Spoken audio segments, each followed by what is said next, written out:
nilai keluaran KDNK sebanyak 406.3 bilion US dollar pada bagi 2022. Sebagai perbandingan, KDNK Indonesia lebih tinggi daripada kita iaitu 1.3 trilion US dollar dan nilai KDNK Thailand 495.3 bilion US dollar. Jadi Malaysia perlu merangka strategi dalam memastikan KDNK terus mengukuh. Jadi bagaimana persoalannya bagaimana akta fiskal ini mampu membantu negara untuk mencapai hasrat ini. Saya mohon pandangan daripada Ibu Hormat Menteri sebentar lagi. Fasa 9 itu rangka kerja fiskal dalam jangka masa sederhana. Seperti sedia maklum, strategi konsolidasi fiskal jangka sederhana melalui rangka kerja fiskal jangka sederhana tetap menjadi pendirian kerajaan hari ini seperti yang diumumkan oleh Yang Berhormat Perdana Menteri pada 11 September 2023. Jadi sejauh manakah rangka kerja fiskal jangka masa sederhana ini mengikut acuan Madani yang ada pada hari ini mampu mengukuhkan kembali kedudukan keuangan negara demi memastikan kemampanan keberhutangan kerajaan dalam jangka masa sederhana dan panjang ini dapat kita tangani. Ia perlu dirancang dengan jelas hala tujunya ke arah mengurangkan defisit belanjawan yang sedia ada sekarang ini pada kadar 4.9% daripada KDNK pada tahun ini. Poin yang pertama, saya mendapat tahu bahawa rang undang-undang ini dicadangkan oleh menteri ini hendaklah pada setiap tahun keuangan dibentangkan di hadapan Dewan Rakyat laporan tinjauan ekonomi dan laporan tinjauan fiskal beserta penyata anggaran hasil dan perbelanjaan bagi tahun itu. Saya memuji usaha ini dan saya mencadangkan selaras dengan janji Pakatan Harapan dalam manifesto Kita Boleh yang disebut dalam PRU yang lepas. Pihak Pakatan Harapan telah menjanjikan untuk mewujudkan pejabat bajet parlimen untuk menganalisis dasar kerajaan terutamanya urusan fiskal untuk rujukan semua ahli parlimen tanpa mengira latar belakang parti yang dianggotai. Saya percaya ini merupakan masa yang tepat untuk kita wujudkan apa yang disebut dalam janji tersebut. Pejabat bajet ini boleh beroperasi untuk memberi analisis bebas dan tidak memihak ke atas sekitaran bajet, dasar fiskal dan implikasi keuangan ke atas cadangan bajet. Saya mohon janji ini dapat ditunaikan memandangkan tuan-tuan berada di pihak kerajaan pada masa ini. Begitu juga dalam fasal 12, tanggungjawab menteri berhubung dengan dasar hasil. Kejatuhan nilai ringgit yang agak ketara ini menggandakan perbelanjaan negara sebenarnya untuk barangan import sekaligus mengurangkan hasil. Ini kali kedua seorang menteri keuangan tidak bimbang dengan kejatuhan nilai ringgit. Saya ulang, ini kali kedua seorang menteri keuangan tidak bimbang dengan kejatuhan nilai ringgit. Kali pertama ialah yang disebut oleh Yang Berhormat Tambun ketika beliau menjadi Ketua Pembangkang. Jadi kalau pada masa itu kali pertama, maka ini kali kedua seorang menteri keuangan tidak bimbang dengan kejatuhan nilai mata wang ringgit. Bahkan kita melihat bahawa kadar kejatuhan itu agak statik. Kalau dulu 4.754 pada sekali hit sahaja, tapi kali ini dia berlegar 74, 72, 75, 70 dan sebagainya. Jadi apakah kerajaan perlu perancangan untuk meningkatkan food security negara bagi mengelakkan hasil negara mengalir keluar, tambahan pula dalam situasi kelemahan ringgit pada hari ini. Fasa 15, tanggungjawab menteri berhubung dengan perbelanjaan awam. Dalam fasa ini berkait langsung kepada Menteri Keuangan yang menambahkan lagi bidang tugas Menteri Keuangan. Jadi pentadbiran semasa hari ini Perdana Menteri Keuangan dipegang oleh orang yang sama. Saya fikir ini masa yang tepat untuk kita memisahkan bidang tugas ini supaya tidak terbeban kepada Yang Berhormat Tambun semata-mata. Saya mohon Timbalan Menteri akan jawab selepas ini. Perkataan Wan MDB disebut dua kali oleh Yang Berhormat Bagan, Yang Berhormat Pasir Gudang. Saya mohon Timbalan Menteri Keuangan nyatakan adakah Wan MDB itu satu skandal sebenarnya, sebab ia perlu dijawab dalam dewan ini kerana apa yang kita dengar bahawa sudah tentu pihak Barisan Nasional dan UMNO di dalam kerajaan punya pandangan yang berbeza tentang 1MDB. Jadi kalau diulang-ulang 1MDB ini satu skandal dan sebagainya, perlu diberikan penjelasan oleh Yang Berhormat Menteri Timbalan Menteri Keuangan. Begitu juga teguran oleh PAC berhubung dengan isu perjanjian LCS yang tidak dirujuk kepada AG terlebih dahulu. Saya fikir ini merupakan satu perkara yang kontradik dengan apa yang kita nyatakan untuk kita menambahkan tata kelola dan juga wewenang yang baik dalam menguruskan keuangan negara. Terima kasih, Puan Di-Pertua. Terima kasih Yang Berhormat Pasir Mas. Saya jemput Yang Berhormat Miri. Terima kasih kepada Timbalan Yang Di-Pertua kerana memberi peluang kepada saya untuk membahaskan rang undang-undang kewangan dan tanggungjawab fiskal 2023. Saya bermula dengan memetik sedikit fakta dan cabaran sebenar dari segi kedudukan fiskal negara kita ketika Yang Berhormat Menteri Keuangan membentangkan belanjawan 2023 pada awal tahun ini. Antaranya, kerajaan telah mewarisi bebanan hutang yang terlalu tinggi. Bayaran khidmat hutang tahun ini juga telah mencecah 46 bilion ringgit ataupun 16% daripada hasil negara. Seperti juga yang terletak dalam laporan Ketua Audit Negara semalam, hutang dan liability negara kita telah menjangkaui 1.39 trilion ringgit. Sesungguhnya, hanya dengan adanya pengurusan kewangan awam yang lebih cekap dan baik, baru kita dapat terus membangunkan ekonomi negara secara mampan dan segala peruntukan yang diseluruhkan oleh kerajaan dapat betul-betul memanfaatkan rakyat. Kerajaan kita selama ini bukannya tidak dapat dasar yang baik dalam pembangunan ekonomi negara, tetapi seringkali berlakunya isu ketirisan wang awam yang boleh mencatat hingga berbilion-bilion ringgit.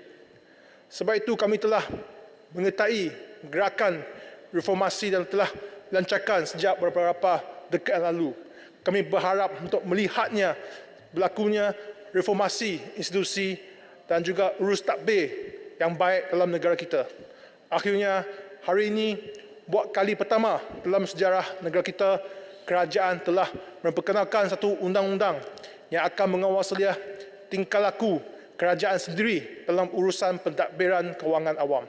Tahniah dan syabas kepada kerajaan Madani. Rang undang-undang ini merupakan satu langkah penting ke hadapan dalam menggalakkan ketelusan dan accountability fiskal di Malaysia, dan adanya ketetapan bahawa kerajaan mematuhi peraturan fiskal tertentu dan menerbitkan laporan. Rang undang-undang ini pasti akan membantu dasar fiskal kerajaan semampan dan stabil untuk negara kita. Sesungguhnya, ketelusan dalam dasar fiskal dan ekonomi negara adalah komponen penting dalam pentadbiran ekonomi yang lebih baik untuk kerajaan. Prinsip ini termasuklah memastikan kestabilan makroekonomi, mencapai dan mengekalkan tahap hutang yang berkhidmat dan mewujudkan pengurusan risiko fiskal yang berkesan. Antara kebaikan dengan adanya stabiliti dalam makroekonomi adalah ia akan membantu untuk menggalakkan pertumbuhan ekonomi dengan mengurangkan ketidakpastian dan mencipta persekitaran yang baik untuk pelaburan. IU ini akan menghantar satu mesej yang jelas dan kuat kepada pasaran tempatan maupun luar negara bahawa kegigihan kerajaan ini dalam memperkenalkan urus tadbir yang baik dalam pengurusan fiskal kerajaan. Ini secara langsung akan memberi keyakinan yang kuat kepada pelabur asing bahawa dasar-dasar fiskal kerajaan ini semestinya mematuhi nilai-nilai seperti accountability, kemampanan, ketelusan dan kesaksamaan. Sebagai kerajaan yang bertanggungjawab, pengurusan hutang juga harus diberi penekanan dalam dasar kewangan negara. Walaupun dasar-dasar populis seperti memberi wang terus kepada rakyat ataupun meneruskan subsidi secara blanket amatlah menarik, tetapi ia hanya akan terus membebankan kedudukan kewangan negara.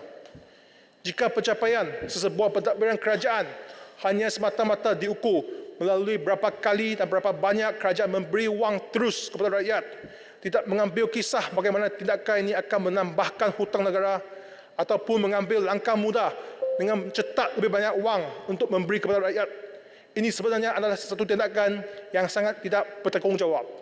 Kalau dah namanya hutang, sudah pasti ia perlu dibayar balik.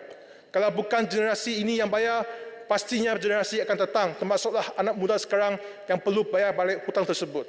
Bayangkan kalau hutang negara terus bertimbun tanpa kawalan, sampai satu masa nanti, wang yang sepatutnya digunakan untuk pembangunan negara dan untuk manfaat rakyat terpaksa digunakan untuk membayar balik hutang, sama ada bayaran pokok atau bunga. Oleh itu, usaha kerajaan dalam memperkenalkan IU ini adalah dipuji kerana ia sememangnya selaras dengan semangat ekonomi Madani, di mana prinsip ketelusan dan accountability yang merupakan intipati ekonomi Madani terus ditekankan. Akhirnya, dengan pendekatan ini, kerajaan dapat mewujudkan satu persekitaran yang inklusif yang dapat mendorong pertumbuhan ekonomi yang berterusan, dan ditambah lagi dengan inisiatif lain di bawah kerajaan ini, kami yakin bahawa kerajaan Madani pasti dapat mencapai matlamat atau sasaran di bawah ekonomi Madani. Atas sebab itu, saya menyokong IUU ini. Sekian, terima kasih. Terima kasih Yang Berhormat Miri. Saya jemput Yang Berhormat Sek. Assalamualaikum warahmatullahi wabarakatuh. Selamat petang. Terima kasih Tuan Dipertua. Saya sama untuk membahaskan rang undang-undang keuangan awam dan tanggungjawab fiskal 2023 dan harapan besar seluruh rakyat di mana-mana saja, di desa, di bandar. Akta ini yang jelas objektifnya sangat baik untuk meletakkan kebertanggungjawaban kerajaan dalam tadbir urus dan ketelusan kerajaan menguruskan keuangan awam dan risiko fiskal khususnya berhubung hasil perbelanjaan pinjaman dan hutang. Yang pertama, Tuan Ketua, saya ingin bangkitkan berkaitan dengan pasal 7 dalam rang undang-undang ini berkaitan dengan kadar KDNK. Kita melihat dari sudut KDNK kita berlaku peningkatan khusus dalam suku kedua 2023. Peningkatan sebanyak 42%. Namun demikian, peningkatan ini tidak selari dengan kedudukan kadar kemiskinan seluruh rakyat, sama ada kemiskinan bandar ataupun kemiskinan di desa. Kita masih lagi menghadapi kekangan bagaimana untuk nak menoktahkan kemiskinan seperti yang disebut oleh Yang Berhormat Perdana Menteri. Kita ada lagi 130,000 kemiskinan tegar di seluruh negara. Jadi adakah kementerian membuat unjuran selepas akta ini dilaksanakan, ia akan dapat memberi kesabilan dari segi kenaikan KDNK itu dan peratusan kemiskinan yang perlu ada signifikan di situ.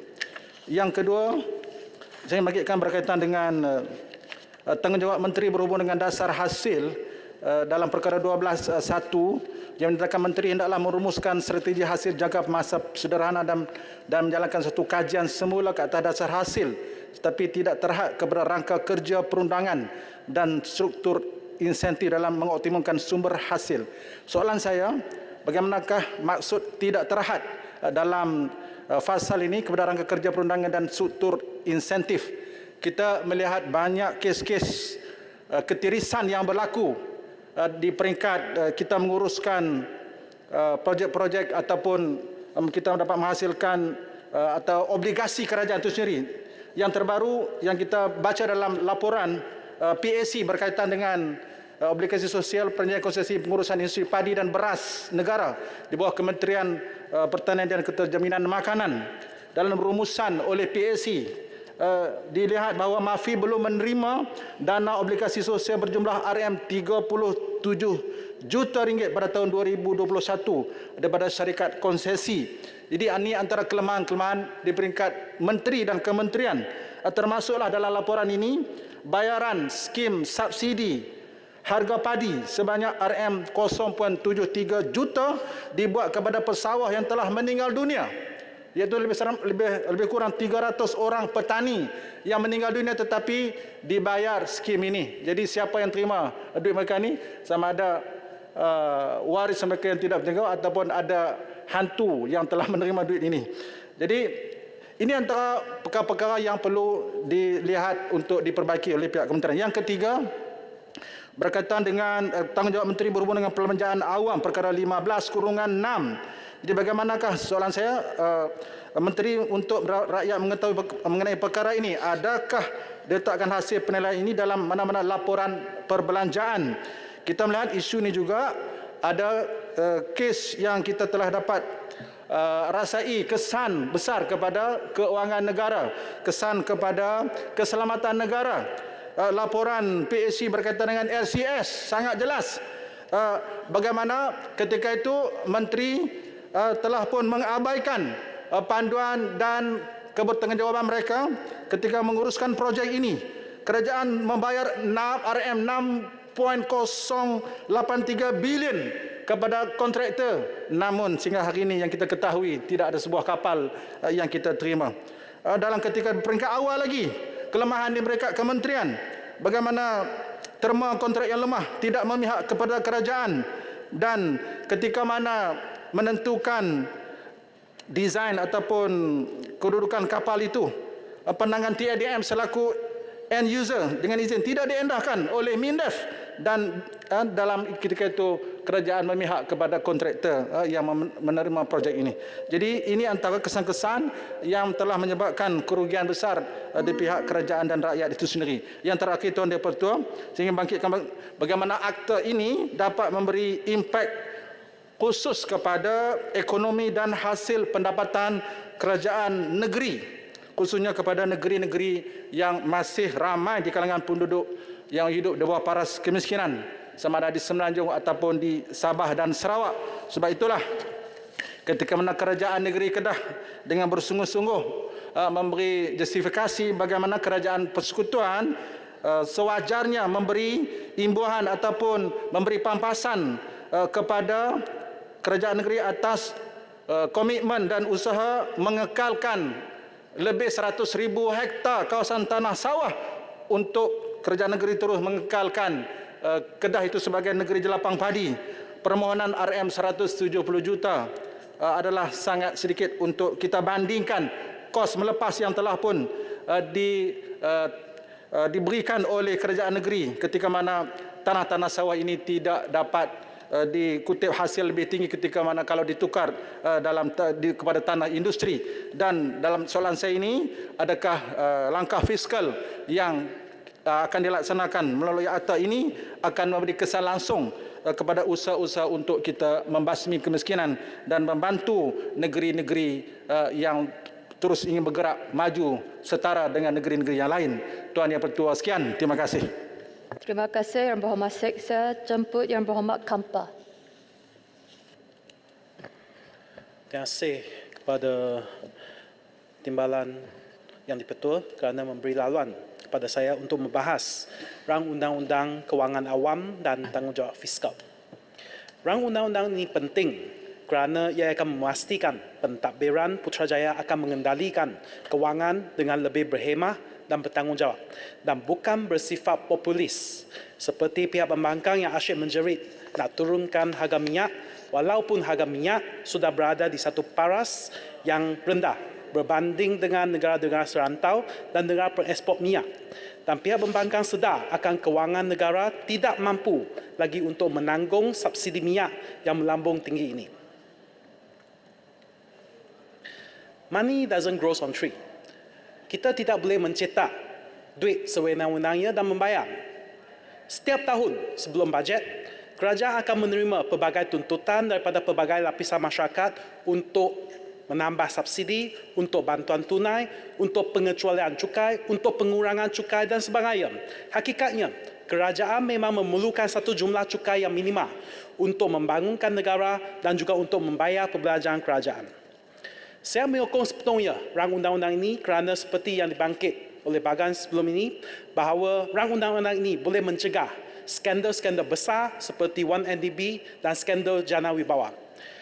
Ingin saya bangkit di sini supaya skop rang undang-undang ini diperluaskan untuk merangkumi tata kelola Bank Negara Malaysia dalam menjalankan perdagangan rizab asing ataupun foreign reserve trading. Skandal forex telah mengakibatkan Malaysia rugi sebanyak $10 bilion sejak 90-an. Dan ini merupakan satu jumlah dan impak yang besar terhadap kewangan negara. Dan jumlah ini setara dengan jumlah kerugian yang dialami oleh 1MDB jika tidak lebih besar daripada 1MDB. Tetapi sehingga hari ini, tiada siapa-siapa yang didakwa dan tiada accountability walaupun negara mengalami kerugian sebesar ini. Saya ingin petik apa yang dikatakan oleh Timbalan Governor Bank Negara Malaysia, Abdul Murad Khalid. Dia telah mengatakan Malaysia mungkin mempunyai jumlah rizab wang asing negara yang melebihi ringgit Malaysia 100 bilion sekiranya Bank Negara Malaysia tidak terlibat dalam kerugian forex ini. Saya minta izin dengan katanya, we are losing ringgit Malaysia 4 billion in the income annually because of the scandal. The total losses then were $10 billion, which is equivalent to about 40 billion ringgit today. The money would have increased to $26.6 billion or more than 100 billion ringgit if it had been kept in government savings at a compound interest rate of 4% annually. Jadi saya rasa satu tata kelola perlu dijalankan dan kita perlu masukkan ke dalam rang undang-undang ini ataupun kita perlu ada satu rang undang-undang yang baru untuk mengendalikan bagaimana kita nak menjalankan perdagangan forex. Saya menyokong bahawa rang undang-undang ini memasukkan baki fiskal lebihan 3% daripada KDNK kerana ini sepatutnya merupakan satu norma ataupun convention. Kerana telah lebih 25 tahun sejak 1998, setiap kali bajet dibentang, kita ada satu bajet defisit. Dan ia sudah jadi satu normal. Dan setiap kali tak perlu tanya, kita tahu ia merupakan satu bajet defisit. Saya faham, ada kalanya semasa ekonomi merudum, kita perlu membelajarkan lebih wang. Tetapi ia tidak boleh dijadikan satu normal. Kita tak boleh menormalisasikan bajet defisit kerana ia tidak sihat untuk kewangan negara. Jadi ia adalah betul jika kita ada sasaran 3% baki fiskal daripada KDNK dan jika kita tidak dapat mencapai, ia perlu dibawa ke parlimen, kita bahas dan kita luluskan. Jadi ini sahaja yang saya nak bangkit. Sekian, terima kasih. Terima kasih Yang Berhormat Kampar. Saya jemput Yang Berhormat Kapar. Terima kasih Timbalan Yang di-Pertua. Nak kena sebut betul-betul sebab rapat sangat. P109 Kapar. Bismillahirrahmanirrahim. Terima kasih kepada Yang di-Pertua kerana memberi peluang kepada saya membahaskan rang Undang-Undang Kewangan Awam dan Tanggungjawab Fiskal 2023. Kapar mengalu-alukan akta yang mahu dibuat di dalam Dewan Yang Mulia ini bagi membuat peruntukan mengenai tanggungjawab, kebertanggungjawaban, tadbir urus dan ketelusan kerajaan dalam menguruskan kewangan awam dan risiko fiskal khususnya berhubungan dengan hasil, perbelanjaan, pinjaman dan hutang dan sebagainya lah, sampai apa yang disebutkan oleh Timbalan Menteri tadi. Saya yakin rakyat Malaysia tiada yang mempertikaikan akta yang nampaknya dasar, bagus, semuanya baguslah. Saya tidak ada isu. Ia melibatkan kawalan kewangan kerajaan bagi memastikan segala perancangan, tindakan, operasi mengurus tadbir kerajaan untuk mencapai rakyat yang sejahtera, makmur, sihat, bahagia. Tetapi saya nak ingatkan kerajaan, mesti ada political will. Mesti ada political will dengan izin. Kita semua maklum ungkapan keramat, prinsip atau dasar good governance, accountability and transparency. Itulah essence apa yang disebut tadi. Tapi kita juga semua tahu negara kita ini terpalit dengan masalah-masalah dan kita popular dengan perkara ketirisan, penyelewengan, hilang duit rakyat seperti apa yang disebutkan oleh semua ahli yang berhormat tadi. Jadi Kapar mahu mengingatkan kerajaan dan kita semua kita dalam ini, siapa saja yang mengendalikan duit rakyat agar benar-benar cakap serupa bikin dan bikin serupa cakap. Supaya tidak ada ketirisan, no fear, no favor, menghapuskan korupsi, kronisme, nepotisme dan ada rule of law, tiada campur tangan politik, kaki tangan kerajaan yang diterapkan nilai-nilai murni dalam melaksanakan dasar bagus ini. Khususnya, saya ulang, objektif yang dibaca Timbalan Menteri tadi, tanggungjawab, kebertanggungjawaban, tadbir urus dan ketulusan kerajaan dalam menguruskan kewangan awam ini, insya-Allah benar-benar boleh dilaksanakan dengan aman dan teratur oleh penjawat-penjawat awam tanpa risau dengan arahan yang terbalik daripada prinsip dasar ini. No political interference atau orang kata wahyu. Bahagian ketiga, Roman ketiga penggal 3 akta yang dicadangkan memperkatakan tentang peruntukan yang berhubung dengan dasar pengurusan pinjaman dan hutang kerajaan. Fasal 16 bertujuan untuk menghendaki menteri merumuskan dan melaksanakan dasar pengurusan pinjaman dan wang secara bertanggungjawab dan berhemat untuk memastikan kemampuan dan kemampanan hutang. Sikit pengurusi yang dipertua. Kapar nak tanya kerajaan, apakah kerajaan akan menggunakan penilaian kewajaran penggunaan wang negara termasuk sehingga perlu berhutang termasuk di kalangan jabatan, agensi kerajaan dan GLC mengikut keutamaan untuk mencapai prinsip maqasid syariah. Adakah kerajaan akan meletak perancangan perbelanjaan mengikut keutamaan, daruriyat, essentials, hajiat, keperluan dan tahsiniat? Mana kita tumpu kepada apa yang perlu saja, bukan untuk bermegah dan tunjuk-tunjuk. Supaya kerajaan hanya menumpukan yang penting dan prioriti, no wastage, tidak ada pembaziran. Kita contoh apa lessons learned. Kita lihat daripada laporan yang disebutkan tadi oleh SIK yang dibuat oleh PAC dan Ketua Audit Negara. Kita tengok bagaimana sebuah LCS sekarang ini oleh kerana masalah yang kita nak buat akta ini, sekarang ini sudah pun menelan belanja. Kalau ikutnya sampai habis nantilah dahlah dilanjutkan sampai 83 bulan lagi. Iaitu sebuah kapal puratanya menelan belanja 2.245 bilion. Makna lebih 100% lebih daripada apa yang sepatutnya. Akhir sekali yang dipertua. Supaya kerajaan mencapai transparansi, accountability dan sebagainya tadi. Jadi saya juga merujuk, saya setuju dengan apa yang disebutkan oleh sahabat ahli-ahli yang berhormat tadi. Yang ini anggota jawatan kuasa. Nama pun penubuhan jawatan kuasa dasar fiskal. Kalau betul-betul kita nak buat reformasi, saya bersetuju Menteri Kewangan perlulah orang lain supaya different heads dia akan memberikan nilai tambah kepada yang sudah sedia ada. Dan juga ada I ni, tidak lebih daripada 2 orang lain yang hendaklah dilantik oleh jawatan kuasa yang hendaklah daripada kalangan orang yang mempunyai kedudukan dan pengalaman dalam fiskal atau kewangan awam. Jadi saya nak tanya kerajaan, sini atau sana, dua-duanya, sebab this is out of the box. Kalau betul-betul nak neutral, kalau betul-betul nak transparent, kalau betul-betul nak telus, siapakah yang neutral itu?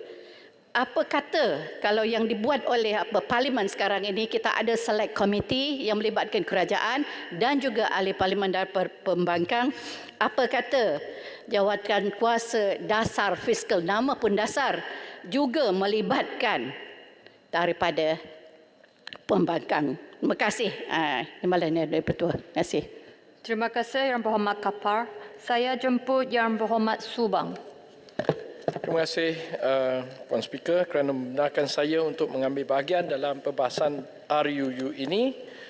Sementara kita menunggu reformasi penting yang lain seperti corruption, kebajikan dan pendidikan, RUU ini memang baik dan merupakan satu reformasi yang paling penting dalam pentadbiran 11 bulan kerajaan baru ini. Masanya juga tepat, iaitu dilakukan sebelum Belanjawan 2024. RUU ini teramat bagus, pada asasnya merupakan satu guideline atau garis panduan.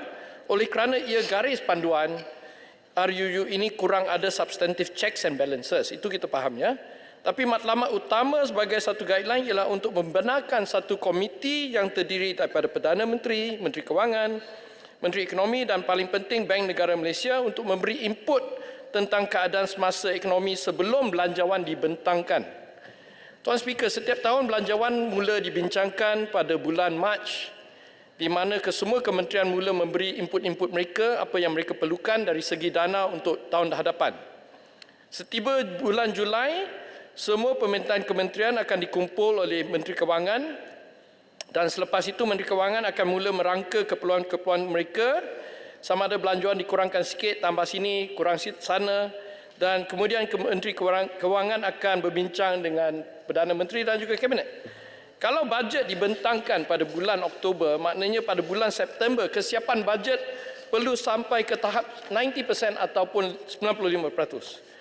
Tanpa akta ini, ada possibility seseorang Menteri Kewangan boleh make his own judgement dengan izin, tambah sini kurang situ, dan kuasa itu memang terlalu luas. Kalau kita tidak ada guideline akta ini, Menteri Kewangan mungkin akan overspend, menjadi terlalu populis, dan masalah fiskal negara iaitu hasil hutang negara akan bertambah. Jadi matlamat utama akta ini adalah memastikan bahawa menjelang hujung bulan Ogos ataupun awal September, Menteri Kewangan perlu berunding mengikut jadual yang ditetapkan dalam akta ini, dan matlamat utama ini akan memastikan kita tidak sebagai ahli parlimen dan juga jawatan kuasa tidak membenarkan seorang Menteri Kewangan melanggar batasnya dan membawa negara lebih dalam ke lubuk hutang. Oleh itu saya ingin mengucapkan tahniah pada Perdana Menteri YB Tambun dan kabinetnya, sebab ini adalah perkara yang sangat penting untuk kemampanan ekonomi madani Malaysia. Tetapi saya juga melihat bahawa kerana ini adalah hanya satu guideline, satu garis panduan, isu-isu yang substansial serta kawalan dan imbangannya memang kurang diberi perhatian. Oleh itu saya berharap bahawa dalam pengurusan jawatan kuasa ini dan untuk memastikan jadual-jadual dan sasaran-sasaran yang telah ditetapkan dapat dicapai, tindakan reformasi juga perlu dilakukan secara dalaman dalam jawatan kuasa ini, iaitu melalui perintah eksekutif dan juga melalui surat edaran kewangan, finance circular. Perkara-perkara yang penting saya rasa yang boleh diatasi secara circular ini dan juga executive order ialah dengan izin a clear fiscal risk management policy, fiscal adjustment plan for non-achievement of fiscal objective, dan 3, monitoring and reporting on performance outcome of expenditure estimates.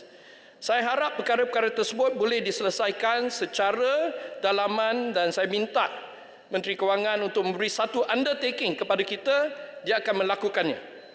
Tuan Speaker, satu lagi perkara yang sangat penting yang perlu kita bahas dalam perkara ini ialah untuk memastikan senario seberikut, ya. Katakan saya bagi contoh. Menteri Kewangan meramalkan defisit sebanyak 3% untuk tahun 2025. Tetapi selepas satu tahun itu dah lepas dah, kita sampai ke tahun 2026, first quarter, we will get the results. Kita dah tahu what was the spending dalam 2025. Dia ramal 3% dapat 6% defisit. Maka kita perlu sebagai ahli parlimen ambil tindakan tegas terhadap seorang Menteri Kewangan yang tak disiplin. Dengan izin, we need to make a provision for this scenario. Saya memang sokong 100% RUU ini, tetapi saya juga ingin meminta kawan baik saya, Paya Besar, sebagai Special Select Committee Ekonomi dan Kewangan Chairman untuk meneliti senario ini dan mengusahakan satu pindahan untuk dimasukkan supaya kita boleh tambah baik rang undang-undang ini tahun depan. So please look into this scenario, pastikan apa yang kita katakan accountability betul-betul boleh dipakai di Dewan Yang Mulia ini. Itu sajalah ucapan saya. Saya berharap bahawa kerajaan akan menggunakan perintah eksekutif dan finance circular untuk melaksanakan 3 perkara penting tadi, dan yang lebih penting apa yang saya bangkitkan ialah untuk meminda rang undang-undang ini pada masa terdekat tahun depan tentang isu accountability. Saya kira itu sajalah daripada saya. Saya harap bahawa cadangan dan pandangan saya diambil kira oleh kerajaan. Sekian, terima kasih. Terima kasih Yang Berhormat Subang. Sekarang saya minta Yang Berhormat Timbalan Menteri untuk menjawab dalam masa 20 minit.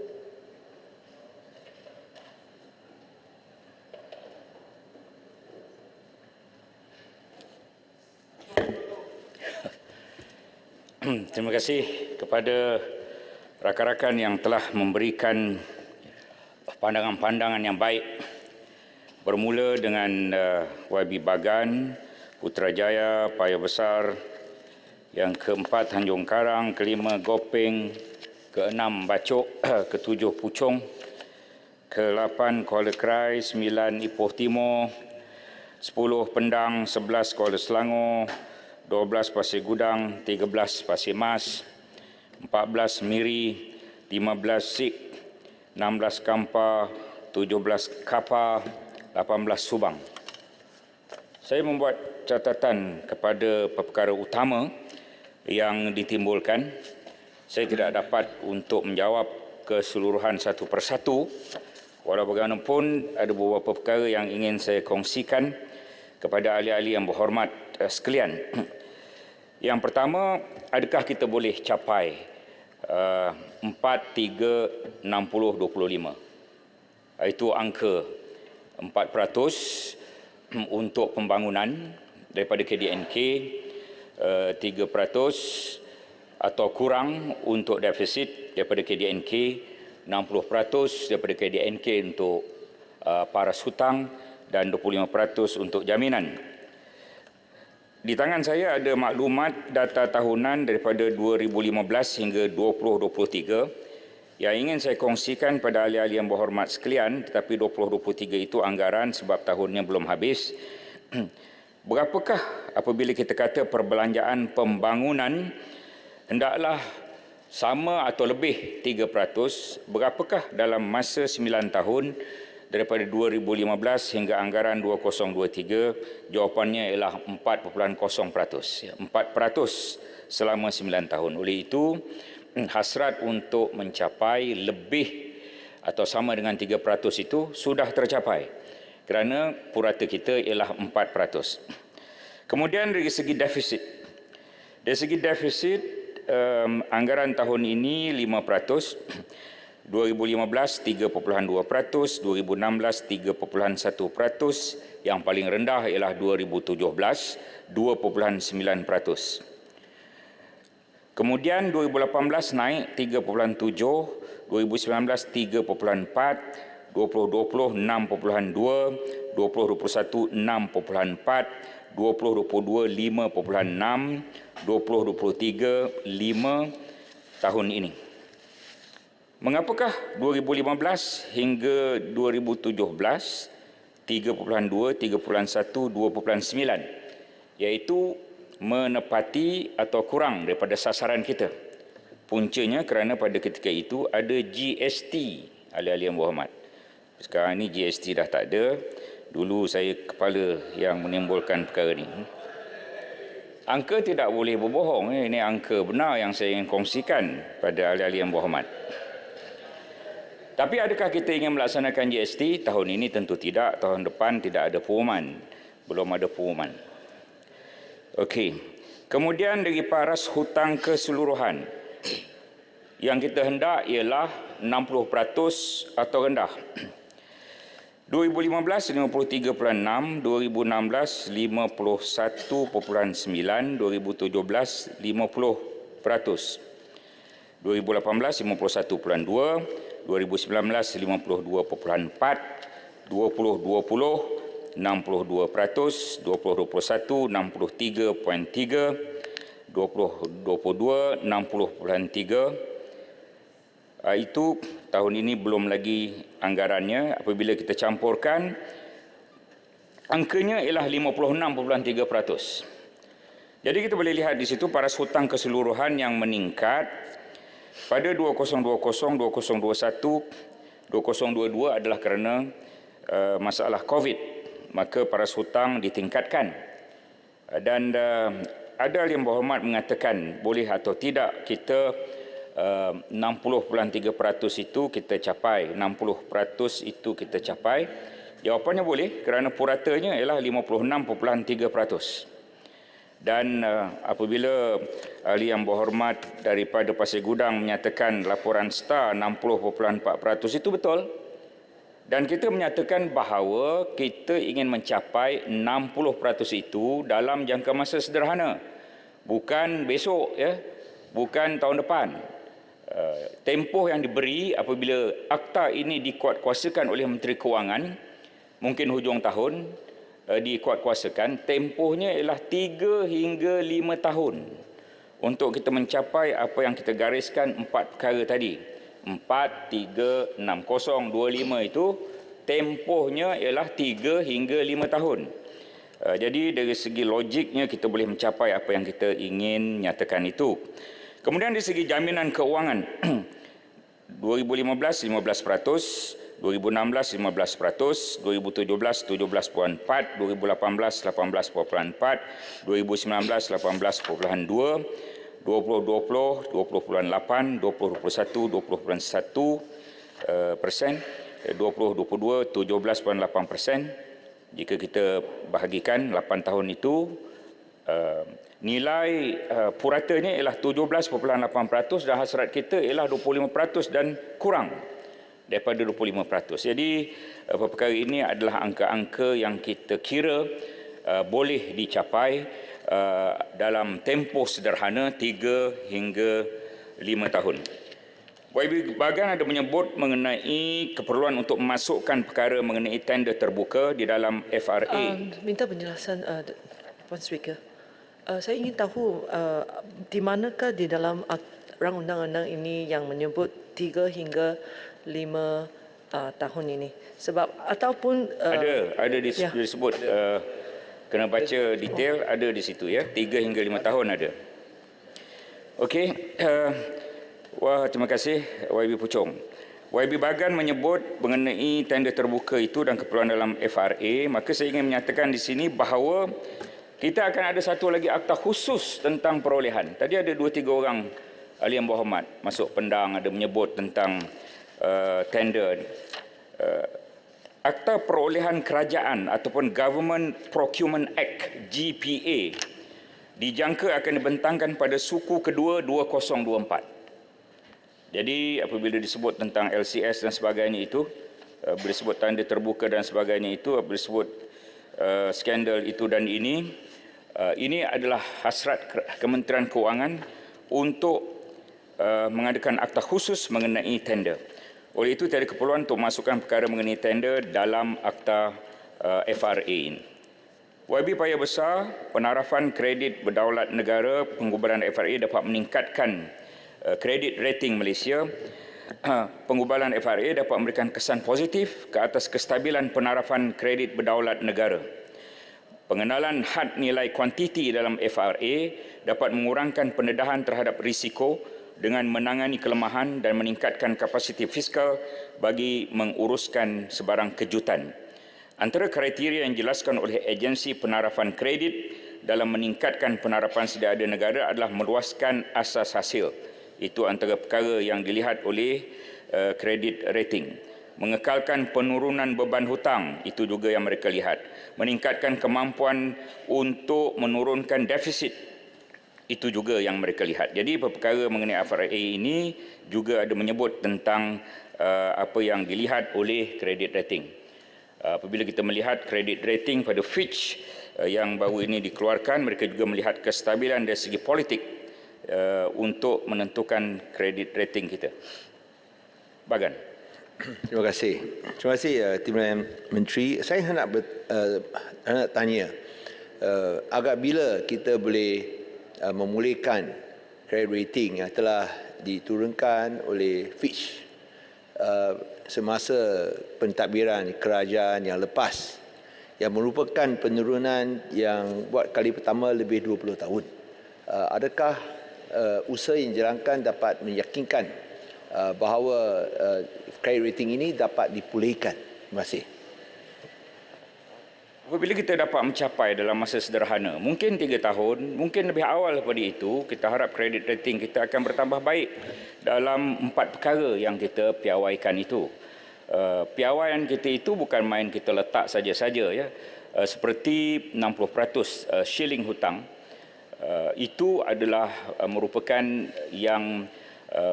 standard European Union. Begitu juga apabila kita menyatakan defisit 3%, itu juga adalah standard antarabangsa. Jadi apabila kita boleh mencapai apa yang kita ingin capai 436025 itu, saya harap kredit rating kita tentu akan jadi lebih baik. Seterusnya, sabar ya, sabar. Saya banyak perkara nak jawab. Boleh. Okay, sabar. Payah besar pun ada lagi.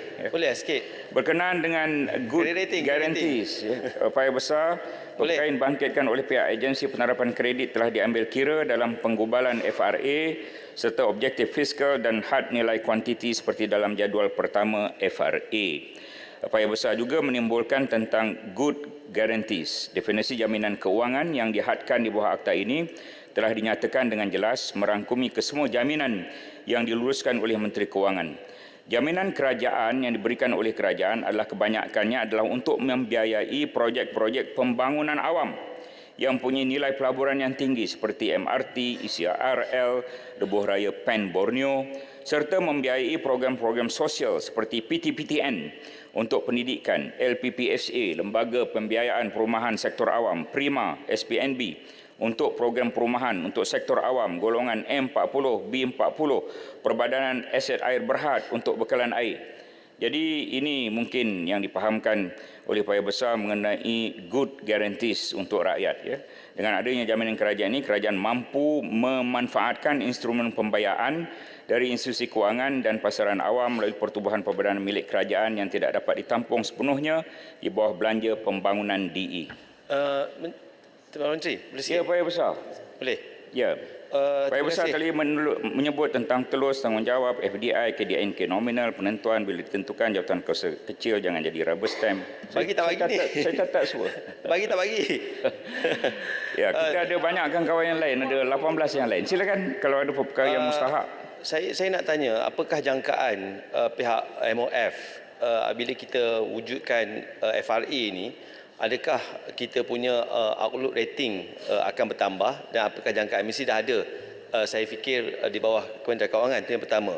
Saya maksudkan good guarantee ni yang berhormat, adakah dimasukkan liability good guarantee ni adalah guarantee yang kita rasa dapat, yang berhormat sebutkan tadi adalah yang tidak ada pulangan, yang jangka tidak ada pulangan, yang ada pulangan oleh Petronas, oleh TMB, ini juga dimasukkan atau tidak dalam 25% ni? Itu maksud saya, bukan seperti mana yang Muhammad sebutkan tadi. Ya, setakat ini sebagaimana yang saya sebut, 17.8%, 17.8% bererti kita masih ada lagi ruangan untuk jaminan ini. Ya. Kalau ada perkara yang tertentu yang difahamkan oleh YB Paya Besar, bolehlah bertemu selepas ini. Paya Besar ada menyebut tentang implikasi kesan rating, tentulah selepas perkara ini kita laksanakan dalam masa setahun dua, tentunya kita akan mendapat rating yang lebih baik, bukan hanya A- atau triple B+ oleh Fitch baru-baru ini dalam kedudukan stabil, tetapi kita harap implikasi rating adalah lebih positif. YB Gopeng, di mana kerajaan nak dapat dana 15 bilion dalam kajian separuh pendal RMK12, dari mana sumber dana ini? Secara amnya, sumber pembiayaan perbelanjaan pembangunan diperoleh melalui hasil dan juga pinjaman kerajaan. Dalam hal ini, sumber pinjaman bagi membiayai peruntukan tambahan tersebut biaya daripada sumber domestik. Kerajaan memberi keutamaan untuk mendapat pinjaman dari sumber domestik memandangkan terdapat permintaan kukuh dari pelabur dan kecairan pasaran yang mencukupi. Di samping itu, kos pinjaman juga lebih rendah dan pendedahan terhadap risiko kadar tukaran mata wang asing dapat diminimumkan.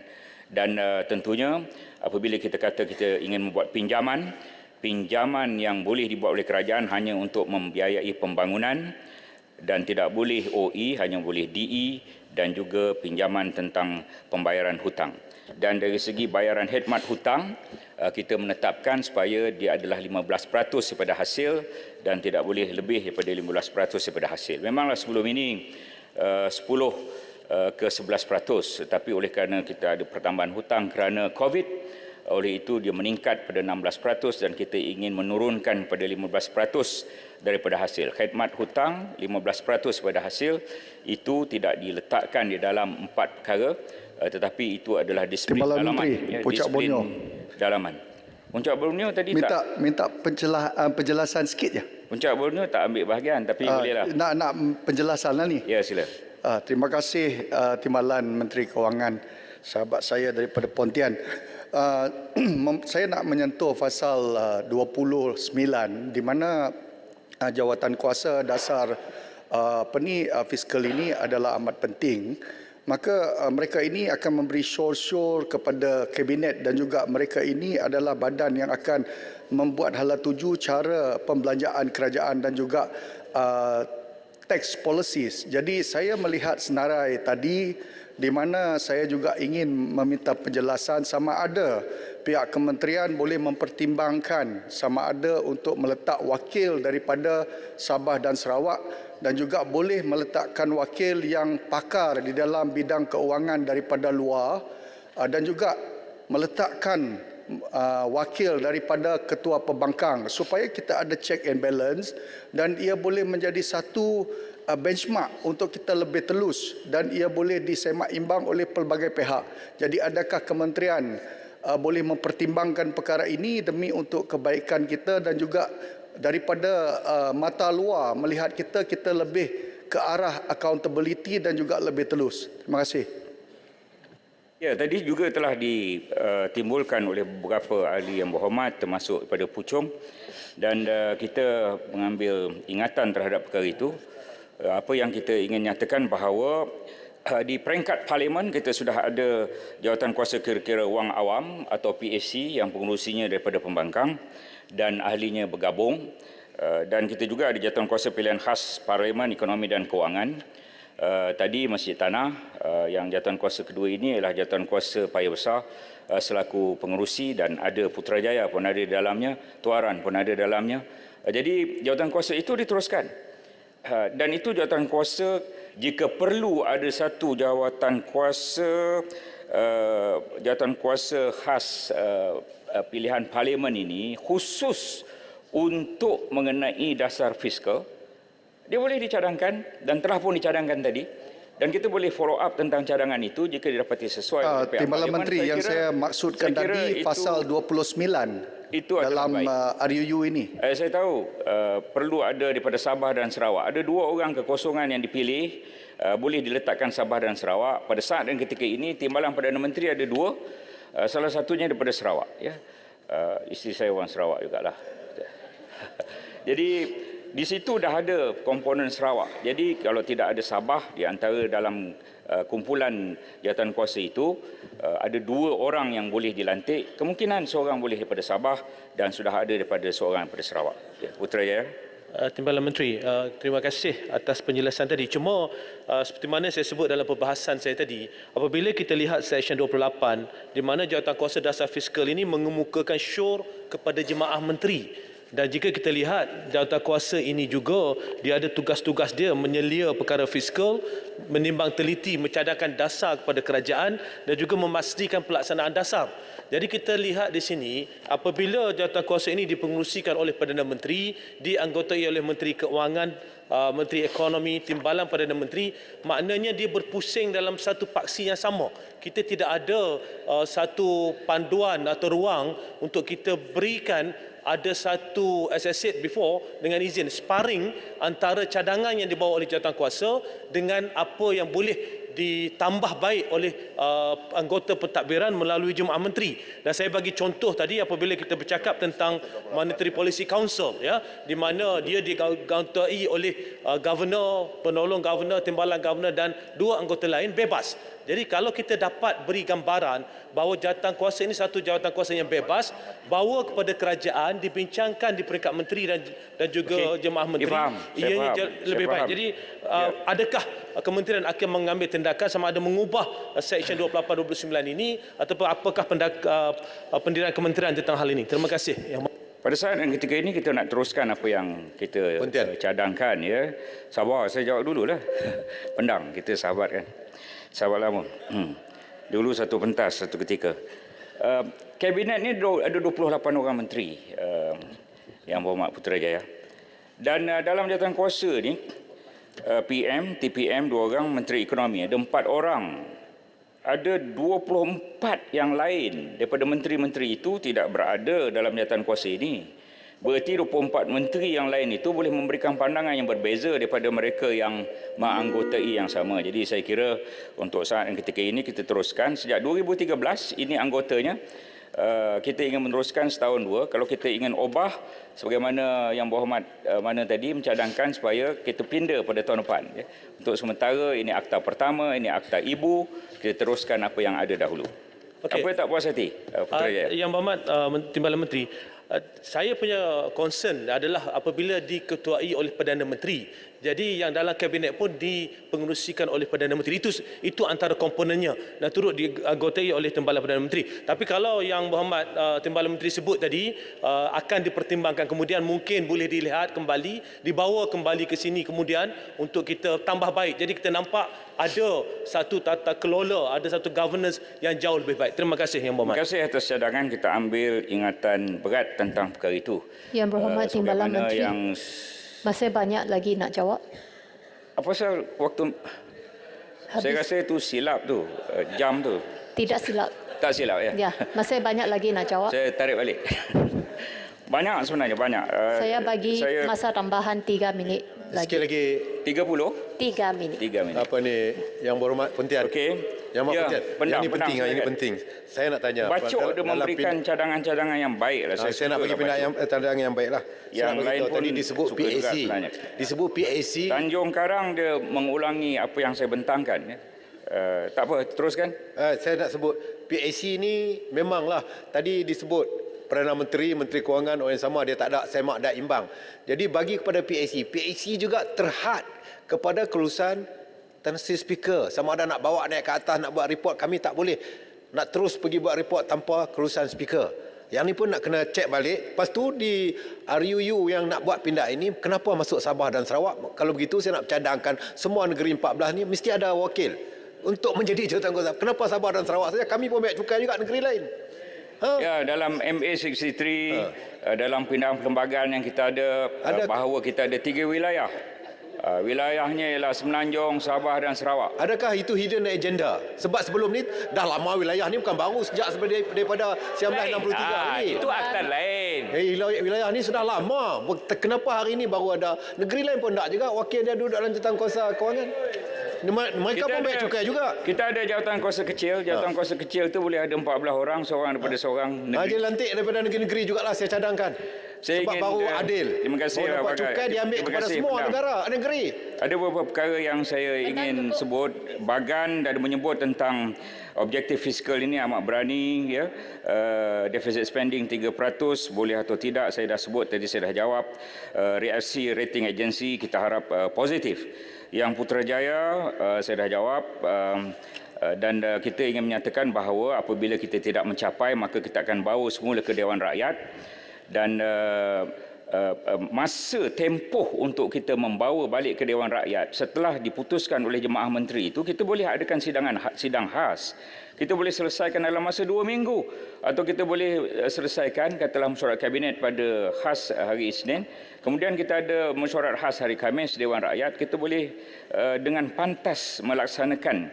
Jadi kita tak perlu risau dari segi pencapaian yang tidak dicapai, bawa ke Dewan Rakyat tak lulus ke bagaimana, kerana kita boleh mempercepatkan proses itu. Perkara ini tak pernah berlaku. Ini kali pertama berlaku. Jadi kita akan berhadapan dengan perkara yang akan kita hadapi kemudian. Mohon Menteri, kalau saya minta penjelasan sedikit saja. Ini kerana untuk mereka di luar sana ingin mendapat gambaran. Katakanlah dibawa ke Dewan, tidak diluluskan, dibawa balik, kemudian perlu ditambah baik dan hendak dibawa semula. Jadi saya punya pertanyaan tadi, apakah keadaan di situ? Apakah ianya memberi kesan pada penggunaan bajet atau belanjawan untuk tahun tersebut? Itu saja. Jadi kat luar tu jelaslah, maknanya benda tak ada masalah. Kalau benda tu tak ada masalah, itu yang kita nak kena jelaskan sebab ini perkara baru.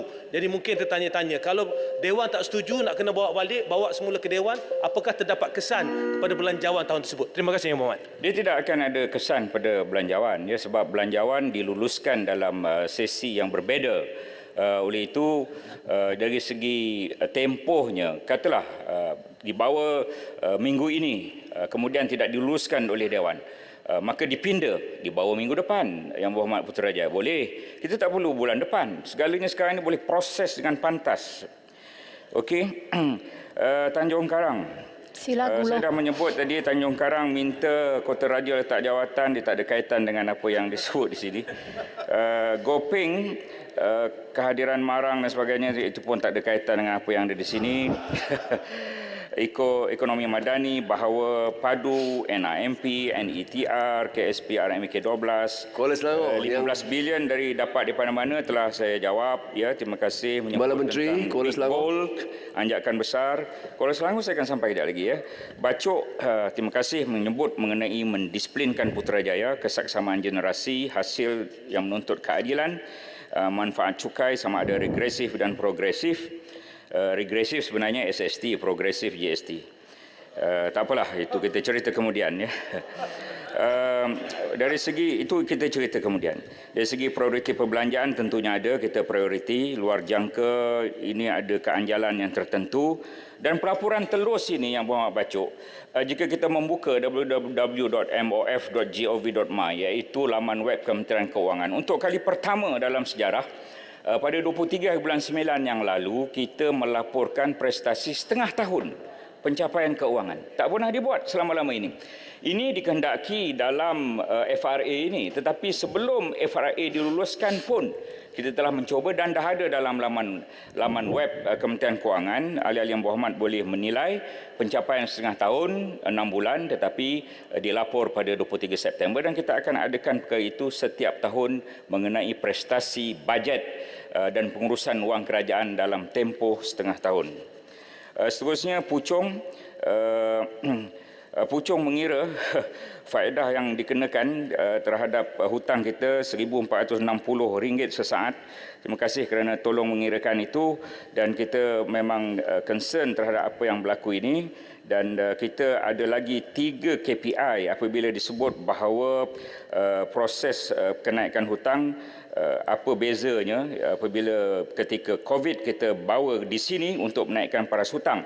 Kita ada 3 lagi KPI yang kita bawa di sini. Bukan hanya untuk kita menurun atau menaikkan paras hutang, tetapi kita ada lagi KPI, 3 lagi KPI sebagaimana yang saya sebut. Dia bukan hanya setakat menaikkan siling hutang ataupun berkaitan dengan hutang, tetapi kita ada dengan perbelanjaan pembangunan, ya, sebagaimana 3 KPI yang lain. Kuala Krai, sistem perolehan lebih telus itu kita sebut bahawa kita akan ada apa yang dipanggil sebagai akta mengenai perolehan kemudian mengenai rundingan terus dan sebagainya itu ya. Jangan boros dan membazir, ingatan yang baik. Dasar hasil REE ini telah dinyatakan asalkan dia ada SOP di negeri berkaitan dan lulus EIA dan sebagainya. Ipoh Timur menyatakan bahawa FRA ini lebih bertanggungjawab melaporkan dari segi kebebasan institusi, pengawasan wang rakyat, separuh penggal dah saya sebut tadi bahawa kita melaporkan separuh penggal tahun ini, bukan hanya separuh penggal tapi setengah tahun kita laporkan. Beliau menyebut 16 section, 11 section, terima kasih. Ada yang wajib bentang, ada dua fasal, limited accountability 16 section. Semua sekali saya hargai pandangan-pandangan daripada Ipoh Timur. Pendang, perolehan, sekali lagi saya sebut kita akan ada akta yang berkaitan proses perolehan ini. Seterusnya Kuala Selangor, terima kasih menyebut tentang kesaksamaan antara generasi. Kita tidak mahu mewariskan hutang ini pada generasi akan datang. Pada saat dan ketika ini, bayangkan jika dulu khidmat hutang ialah 10%. Sekarang ini khidmat hutang 16%. Dia sudah 6% lebih. 6% lebih itu tidak dapat dinikmati oleh generasi pada saat dan ketika ini kerana hutang yang telah dilakukan beberapa tahun yang lalu. Jadi kita tidak mahu mewariskan bebanan hutang ini pada generasi akan datang. Itu sebab hutang kita hendaklah kawal. Kuala Selangor, terima kasih. Bosted, KLK, LTAT itu tak apalah. Itu di forum yang lain. Jawatan kuasa khas Parlimen hanya untuk fiscal policy ini bagus. Yang Muhammad Kuala Selangor. Kita dah ada tentang keuangan dan ekonomi. Tetapi jika untuk khusus jawatan kuasa khas, pilihan khas Parlimen khusus tentang fiskal dan monetary agaknya. Misalnya, itu kita pulangkan kemudian. Kita boleh bincang dan kita boleh fikirkan kembali untuk dapatkan keputusan. Pasir Gudang, saya dah jawab bahawa apa yang disebut oleh laporan The Star itu betul dan 60.4% itu betul. Dan jadual ini adalah 60%, tetapi Pasir Gudang dalam tempoh sederhana.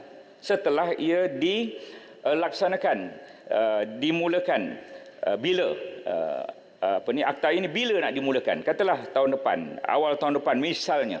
Kita ambil 3 hingga 4 tahun daripada tarikh itu, 3 hingga 5 tahun untuk mencapai 60% itu.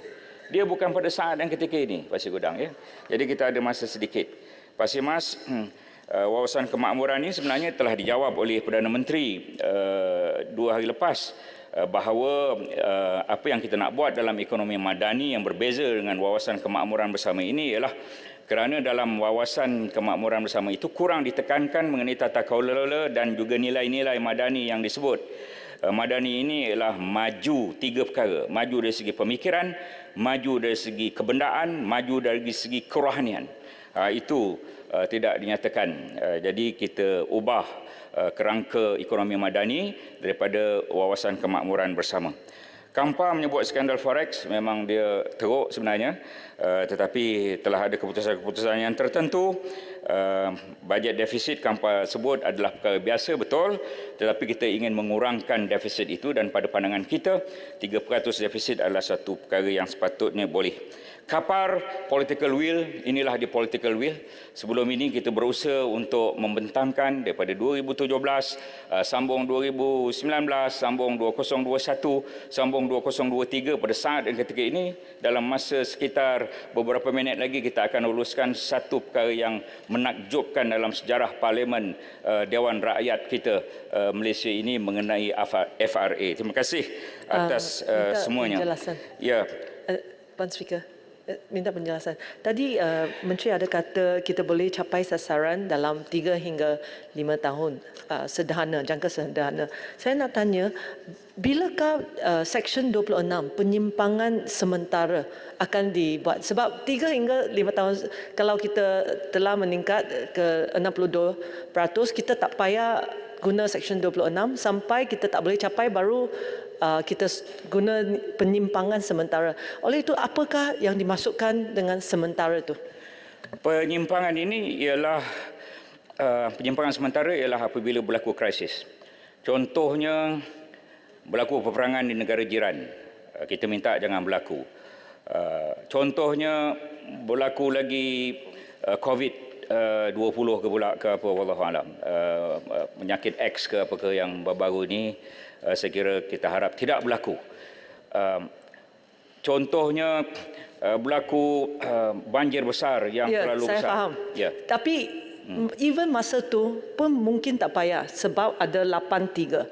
83 kata bahawa sasaran itu ini adalah sasaran yang boleh dicapai dalam jangka masa sederhana. Maksud kalau ada COVID, kalau ada any crisis, kita mencapai 63. Tapi 63 ini kalau dalam masa 3 hingga 5 tahun kita boleh turunkan kepada 60%, kita tak payah menggunakan Seksyen 26 ataupun kita juga perlu menggunakan Seksyen 26.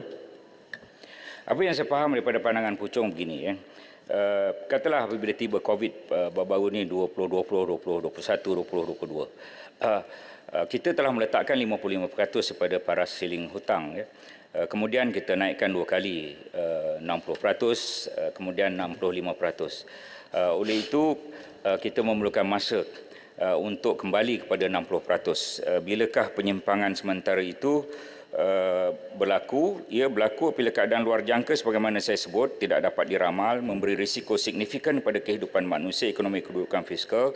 Risiko signifikan merupakan jangkaan impak yang ketara pada sebahagian besar rakyat, kedudukan ekonomi, keuangan kerajaan. Tahap risiko signifikan ini akan dinilai oleh Menteri Keuangan dan Jawatankuasa Fiskal. Hasil dapatan penilaian itu perlu dibentang oleh Menteri Keuangan kelulusan Jemaah Menteri. Setelah Jawatankuasa Fiskal memutuskan, dibawa ke Jemaah Menteri.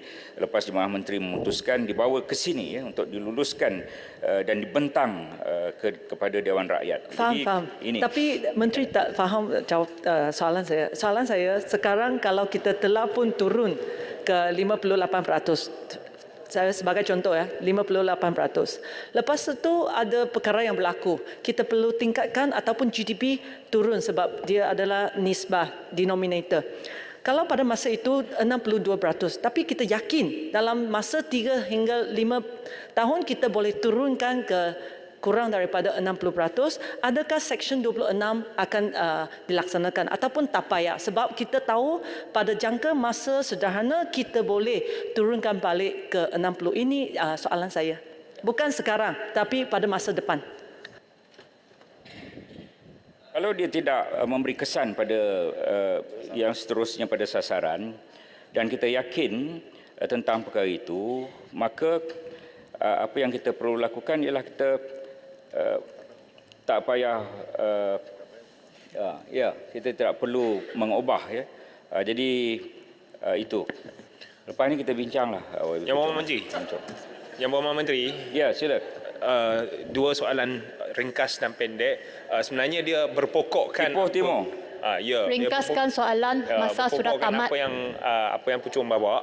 35-27 wajib bentang, 16 section limited accountability, 11 section. Ya, Timur. Terima kasih atas keprihatinan apa yang saya cakap. Apa yang Pucung sebut tadi berkenaan dengan dia tak perlu bentang sekiranya unjuran dapati tidak melanggar sasaran. Ya, betul. MOF akan sentiasa pantau dan teliti. Saya juga nak tanya, sekiranya penyimpangan itu sebenarnya bukan penyimpangan seperti misalnya kalau tahun depan tiba-tibanya ekonomi merudum teruk sangat, siapa yang akan tentukan sama ada itu satu penyimpangan atau memang ia adalah sesuatu yang baru berlaku sebab suasana ekonomi. Soalan keduanya, dasar di sebalik undang-undang ini adalah reporting atau laporan kepada Dewan. Tetapi kalau kita kaji Seksyen 16 dengan Seksyen 19, khusus kepada 19.4 di mana ia sebut syornya melaporkan dapatan dan syornya kepada kerajaan. Maksudnya Menteri Kewangan lapor kepada Kabinet. Dan di manakah laporan kepada Parlimen di situ? Nak minta sedikit pandangan dan ulasan berkenaan itu. Terima kasih. Jika dia tidak melibatkan krisis tetapi tidak mencapai apa yang disebut angka yang saya sebut 436025 itu ya. Jika tidak berlaku dalam krisis tetapi 436025 ataupun 4 tidak tercapai, 3 tidak tercapai, 60 tidak tercapai, 25 tidak tercapai ataupun 1 daripada 4 tidak tercapai atau 2 daripada 4 tak tercapai atau 4 tidak tercapai bukan kerana krisis, ia perlu ditentukan oleh Jawatankuasa Fiskal. Kemudian Jawatankuasa Fiskal membawa kepada Kabinet. Saya dah sebut tadi 4 orang dalam Jawatankuasa Fiskal, ada 24 orang lain tak ada dalam Jawatankuasa Fiskal dalam Kabinet 28 orang menteri itu. Dan kemudian diputuskan oleh Kabinet dan kita juga memerhati di sini bukan ya. Kita sentiasa memerhati angka 436025 ini. Dan kita juga ada soalan-soalan di Parlimen, kita boleh tanya soalan-soalan Parlimen, soalan-soalan menteri, adakah 25% itu melebihi? Contohnya, pada setiap hari Selasa, pada setiap hari Khamis ada soalan Perdana Menteri, Prime Minister's Question Time, tak pernah sebelum ni ada Perdana Menteri boleh menjawab dan kemudian kita boleh bertanya kenapa tidak ada sidang khas Parlimen, kerana defisit sudah 4%, kenapa tak tercapai 3%. Jadi di sini juga boleh bertanya, tidak semesti menunggu keputusan Kabinet barulah kita untuk membawa Menteri Keuangan untuk melaporkan di sini untuk dapat kelulusan. Cuma sedikit teguran Menteri. Seksyen 16 memang langsung tak ada sebarang clear reporting. Jadi sedikit cadangan saja. Sekian. Terima kasih. Terima kasihlah ahli-ahli yang berhormat. Itu saja yang ingin saya sampaikan. Jika ada perkara yang saya tidak dapat jawab, saya rasa saya dah jawab semua. Saya sebut satu persatu dan apa yang saya tulis di sini pun saya sebut satu persatu dan saya berminat dengan Subang menyebut bahawa ini adalah reformasi terpenting dan Subang juga menjawab kita jalankan dulu, tambah baik tahun depan kalau ada apa yang kita nak pindah kita pindah. Terima kasih. Terima kasih Yang Berhormat Timbalan Menteri. Minta jawab bertulis. Untuk makluman, Yang Berhormat Timbalan Menteri mula menjawab pada pukul 4.50. Jadi masa yang telah diperuntukkan adalah lebih kurang 40 minit. Terima kasih. Ahli-ahli yang berhormat, sekarang saya kemukakan masalah kepada majlis bagi diputuskan. Masalahnya ialah bahawa rang undang-undang ini dibacakan kali yang kedua sekarang. Ahli-ahli yang berhormat yang bersetuju kata bersetuju. Yang tidak bersetuju kata tidak. Lebih suara yang bersetuju. Rang undang-undang ini dibacakan kali yang kedua sekarang. Rang undang-undang bernama Sewaktu Akta untuk membuat peruntukan mengenai tanggungjawab, kebertanggungjawapan, tadbir urus dan ketulusan kerajaan dalam menguruskan kewangan awam dan risiko fiskal khususnya berhubung dengan hasil perbelanjaan, pinjaman dan hutang, melaporkan dokumen belanjawan tahunan dan penerbitan dokumen lain dan untuk mengadakan peruntukan bagi perkara yang berkaitan dengannya. Majlis dalam jawatan kuasa.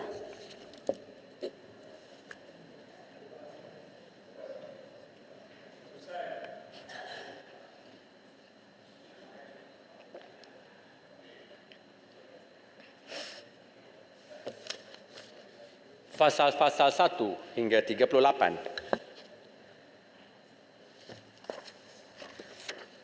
Fasal-fasal 1 hingga 38 jadi sebahagian daripada rang undang-undang. Jadual. Jadual jadi sebahagian daripada rang undang-undang. Yang Berhormat Timbalan Menteri. Tuan Mengerusi, saya mohon cadangkan rang undang-undang ini dimaklumkan kepada majlis sekarang. Ahli-ahli yang berhormat, masalahnya ialah bahawa rang undang-undang ini dimaklumkan kepada majlis sekarang. Ahli-ahli yang bersetuju kata bersetuju. Yang tidak bersetuju kata tidak. Lebih suara yang bersetuju. Majlis bersidang semula sebagai majlis mesyuarat.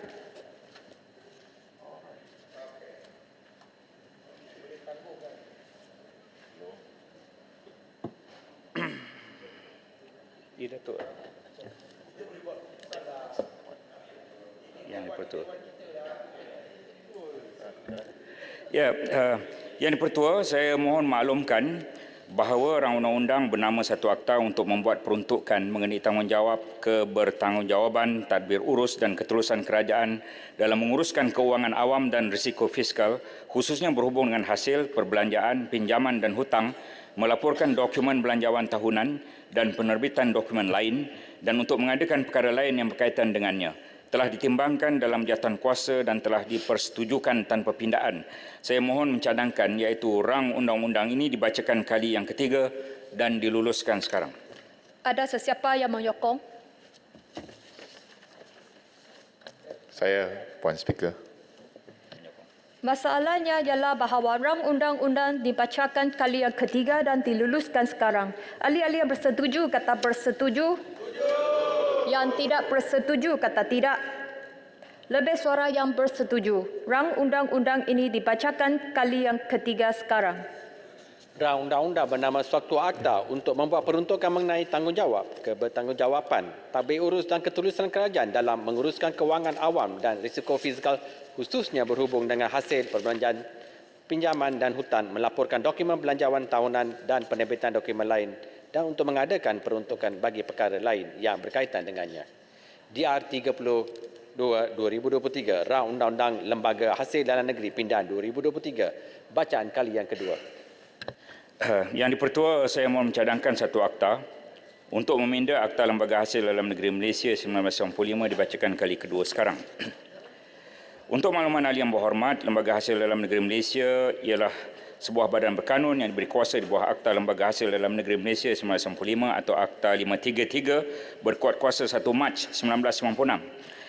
LHDNM bertindak sebagai ejen kerajaan dan memberikan perkhidmatan dalam pentadbiran, pentaksiran, pemungutan, penguatkuasaan pembayaran cukai pendapatan petroleum, cukai keuntungan harta tanah, duti harta pesaka, duti stem dan apa-apa cukai lain sebagaimana yang dipersetujui antara kerajaan dengan lembaga hasil. Untuk makluman ahli yang berhormat, Rang Undang-Undang Lembaga Hasil Dalam Negeri Malaysia Pindaan 2023 ini telah dibincangkan dalam mesyuarat jawatan kuasa pilihan khas keuangan dan ekonomi Parlimen serta mesyuarat jawatan kuasa teknikal di bawah Majlis Tindakan Pelaksanaan Perjanjian Malaysia 1963 bilangan 12023 masing-masing pada 18 Julai 2023 yang antara lainnya telah bersetuju supaya RUU Lembaga Hasil ini dikemukakan pada Jabatan Peguam Besar Negeri Sabah dan Jabatan Peguam Besar Negeri Sarawak bagi mendapatkan pandangan dan ulasan. Dalam hal ini, pandangan dan ulasan daripada Negeri Sabah dan Sarawak termasuk bahagian hal ehwal Sabah dan Sarawak di Jabatan Perdana Menteri telah pun diperolehi. Pandangan dan ulasan tersebut telah pun diperhalusi oleh Kementerian Kewangan dan telah dipersetujui oleh Jemaah Menteri pada 27 September 2023. Untuk makluman ahli yang berhormat, tuntutan Kerajaan Negeri Sabah dan Sarawak yang menyatakan keperluan agar wakil kerajaan negeri tersebut dilantik sebagai anggota lembaga-lembaga hasil adalah untuk memastikan isu-isu percukaian yang berkaitan kedua-dua negeri dapat ditangani dan disampaikan dengan sewajarnya. Dalam hubungan ini, cadangan keanggotaan Wakil Kerajaan Negeri Sabah dan Sarawak boleh dipertimbangkan bagi menggalakkan pengurusan percukaian yang objektif dan bebas selain berusaha mengadaptasi amalan tadbir urus terbaik global seperti yang ditetapkan oleh Kod Tadbir Urus Korporat Malaysia 2021.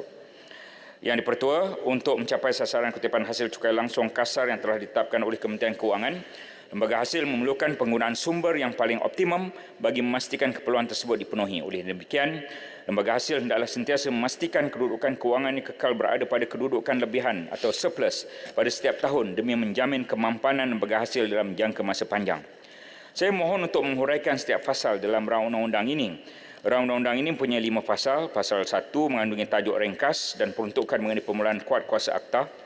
Pasal 2 bertujuan untuk meminda Seksyen 6 Akta 533 dengan masukkan perenggan baharu 1 dalam kurungan DA dan dalam kurungan DB untuk meluaskan keanggotaan lembaga dengan menambah seseorang yang mewakili Negeri Sabah yang hendaklah dilantik oleh Menteri selepas berunding dengan Ketua Menteri Sabah, dan seseorang yang mewakili Negeri Sarawak yang hendaklah dilantik oleh Menteri selepas berunding dengan Premier Sarawak. Pasal ini juga memperuntukkan bahawa orang yang mewakili Negeri Sabah dan Negeri Sarawak itu hendaklah daripada kalangan orang yang pertama berkedudukan dan berpengalaman dalam perkara keuangan, berpengalaman dalam komersial atau percukaian atau undang-undang. Pasal 3 bertujuan untuk meminda Seksyen 7 Akta 533 bagi memperuntukkan bahawa anggota yang dilantik di bawah perenggan 6 dalam kurungan 1 dalam kurungan DA atau kurungan DB hendaklah juga memegang jawatan tertaluk pada apa-apa terma sebagaimana ditentukan oleh Menteri selama tempoh tidak melebihi 3 tahun dan hendaklah boleh dilantik semula. Pasal 4 bertujuan untuk meminda Seksyen 9 Akta 533 bagi memperuntukkan bahawa Menteri boleh pada bila-bila masa tanpa memberikan apa-apa sebab membatalkan pelantikan seseorang anggota yang dilantik di bawah perenggan 61 DA selepas berunding dengan Ketua Menteri Sabah dan membatalkan pelantikan seorang anggota yang dilantik di bawah perenggan 61 DB selepas berunding dengan Premier Sarawak. Selain itu, anggota yang dilantik di bawah perenggan DADB juga boleh pada bila-bila masa meletakkan jawatannya dengan memberikan notis secara bertulis kepada Menteri. Untuk malam ahli yang berhormat, pasal 4 ini akan dibincangkan dengan lebih lanjut berhubung proses pembatalan pelantikan seorang wakil negeri Sabah dan Sarawak dalam jawatan kuasa sebentar lagi. Kertas warna merah telah diletakkan di atas meja ahli-ahli yang berhormat. Pasal 5 bertujuan untuk meminda perenggan 28A Akta 533 bagi meluaskan kuasa pelaburan lembaga dengan menyimpan wang lembaga yang ada untuk pelaburan ke dalam bank Islam yang dilesenkan dengan sewajarnya bawah Akta Perkhidmatan Keuangan Islam 2013, mana-mana institusi kewangan lain yang dilesenkan dengan sewajarnya bawah Akta Perkhidmatan Keuangan Islam 2013, institusi kewangan pembangunan dikawal selia dengan sewajarnya di bawah Akta Institusi Kewangan Pembangunan 2002 atau koperasi yang didaftarkan dengan sewajarnya di bawah Akta Koperasi 1993. Puan Yang Dipertua, secara keseluruhannya cadangan pindahan terhadap anggota lembaga dan kuasa pelaburan LHDN di Seksyen 6, 7, 9, Seksyen 28 Akta 533 adalah pertama untuk memenuhi aspirasi Perjanjian Malaysia 1963, Malaysia Agreement 1963, MA 63, supaya dilantik Wakil Kerajaan Negeri Sabah dan Sarawak dalam keanggotaan LHDN seperti yang dibangkitkan dalam mesyuarat khas Perjanjian Malaysia 1963. Yang kedua adalah untuk memastikan keanggotaan lembaga hasil seimbang dengan tadbir urus korporat terbaik yang menerapkan nilai semak dan imbang, check and balance selaras dengan amalan terbaik di peringkat global. 3. Untuk mengoptimumkan pendapatan pelaburan serta memperkemaskan fungsi pelaburan lembaga hasil.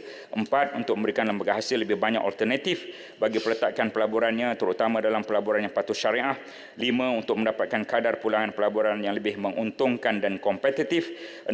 Untuk memastikan lembaga hasil selaku badan berkanun berstatus diasingkan saraan dan dibebaskan sepenuhnya dapat memaksimumkan pendapatannya bagi menampung sebahagian perbelanjaan tahunan iaitu kos operasi dan modal yang semakin meningkat. Dan 7. Untuk memastikan lembaga hasil kekal relevan dalam menjalankan aktiviti pelaburan seiring dengan perkembangan pelaburan yang ditawarkan di pasaran. Perbandingan peruntukan akta mengenai kuasa pelaburan antara agensi kerajaan yang lain adalah seperti Akta Kumpulan Wang Persaraan KWAP 2007 yang juga telah dilaksanakan sebagai penanda aras. Yang Pertua, kesimpulannya, rang undang-undang pindaan lembaga hasil 2023 ini adalah penting supaya lembaga hasil dapat melaksanakan fungsi-fungsi utama penubuhannya dengan lebih berkesan. Semoga dengan pindaan ini LHDNM akan dapat memainkan peranan jitu dalam menyumbang kepada pertambahan hasil negara. Saya mohon mencadangkan. Ada sesiapa yang menyokong? Saya sokong. Ahli-ahli yang berhormat, masalah di hadapan majlis ialah rang undang-undang bernama Suatu Akta untuk Meminda Akta Lembaga Hasil Dalam Negeri Malaysia 1995 dibacakan kali yang kedua sekarang dan terbuka untuk dibahas. Saya akan baca senarai pembahas. 5 minit setiap pembahas. YB Bagan, YB Temelo, YB Paya Besar, YB Pengkalan Cepa, YB Tanjung Manis, YB Pendang, YB Kotak Belut, YB Kanga, YB Tuaran, YB Arau, YB Sri Aman, YB Kampar, YB Lubuk Antu, YB Batang Sadong, YB Petong dan YB Sipitang. Saya jemput Yang Berhormat Bagan. Terima kasih Puan Yang Di-Pertua atas peluang untuk memulakan perbahasan bagi pindaan kepada rang undang-undang lembaga hasil dalam negeri 2023 meminda Akta Ibu 1996 dan saya 1995, minta maaf. Saya ingin menyokong pindaan ke atas rang undang-undang ini kerana memang ini adalah tepat pada masanya dan juga untuk memenuhi aspirasi dan juga isi kandungan sebenarnya MA 63. Saya perlu sebut di sini bahawa semasa Pakatan Harapan memerintah negara pada tahun 2018, ada Ketua Pegawai Eksekutif adalah seorang yang berasal daripada negeri Sabah, Datuk Sri Sabin. Dan masa itu semua pun ada tekanan daripada Yang Amat Berhormat Perdana Menteri pada masa itu untuk menukarkan beliau. Tapi memandangkan beliau daripada Sabah dan merupakan Ketua Pegawai Eksekutif yang pertama daripada Malaysia Timur. Itu tak kira Sabah atau Sarawak. Saya akhirnya dapat meyakinkan Perdana Menteri pada masa itu untuk mengekalkan Datuk Sri Sabin terus menjadi Ketua Pegawai Eksekutif LHDN. Dan ini menunjukkan komitmen daripada pihak kami untuk mengangkat dan memberikan jawatan yang sewajarnya kepada mereka yang layak daripada Sabah atau Sarawak. Itulah sebabnya kalau ada mana-mana pegawai yang berubah atau bertukar, tetapi Ketua Pegawai Eksekutif LHDN tidak berubah kerana beliau daripada negeri Sabah. Dan ini sekaligus menunjukkan bahawa memang daripada sejak 2018 dari segi semangat telah pun menghormati prinsip ini. Malangnya beliau telah letak jawatan di bawah kerajaan lama. Sungguh pun belum sampai tempoh perkhidmatannya. Sebabnya saya rasa dekat sebelah sana akan tahu. Di samping itu, Puan Yang Di-Pertua, saya juga ingin melahirkan harapan bahawa tidak ada mana-mana pihak yang cuba menyatakan bahawa 5 minit saja. Datuk Sabin tadi ni. Tidak ada mana-mana pihak yang dia datang jumpa saya masa menyatakan tak ada masalah. Jangan buat tuduhan persepsi politik macam tu. Dia ni Bagan buat tuduhan persepsi. Bolehkah saya teruskan ucapan saya? Tapi tuduhan tu tak betul. Dia jumpa saya, Datuk Sabin tu masa tu. Itu you cakap nantilah. Ini floor saya. Duduk. Saya minta you tuduh tak boleh. Walaupun floor you tuduh tak betul. Saya minta yang you bina persepsi jahat. Jangan tunjuk you anda politik jahil lah. tentang Bagan please don't play politik lah. Fokus for lembaga hasil lah. Ya, saya akan fokus. You play the politics. You don't understand what is LHDN. No, please sit you down. cakap dia berhenti tadi cakap jangan jadi jahil, terus duduk lah. That's the word you are mentioned just jahil, now. betul. You jahat lah you. Saya harap bahawa pengasingan kuasa di antara itu LHDN dan menteri dapatlah dikenali dan difahami oleh pihak-pihak tertentu termasuk di sebelah sana. Bahawa tentu menteri tidak ada kuasa ke atas LHDN. Tapi nampaknya ada pihak tertentu yang tak faham perkara ini. Sungguhpun LHDN adalah sebuah badan korporat diperbadankan. Menteri tidak ada kuasa untuk masuk campur kerana ia semua tercatat dan termaktub dalam akta. Tapi ada pihak juga mungkin untuk melepaskan diri, cuba untuk mengaitkan tugas dan peranan oleh LHDN kepada menteri. Sungguhpun menteri kewangan tak ada campur tangan dalam hal ini. So ini penting supaya kita dapat pastikan bahawa rakyat faham apa yang diambil tindakan oleh LHDN tidak ada kaitan dengan pihak menteri. Tapi kita pun harap bahawa tindakan yang diambil adalah munasabah dan ikut saluran undang-undang. Satu lagi perkara yang terakhir yang saya nak bangkitkan ialah berkaitan dengan cadangan oleh pihak kerajaan untuk mengenakan cukai keuntungan modal atau capital gains tax bagi penjualan saham-saham untuk syarikat yang tidak disenaraikan dalam Bursa Malaysia.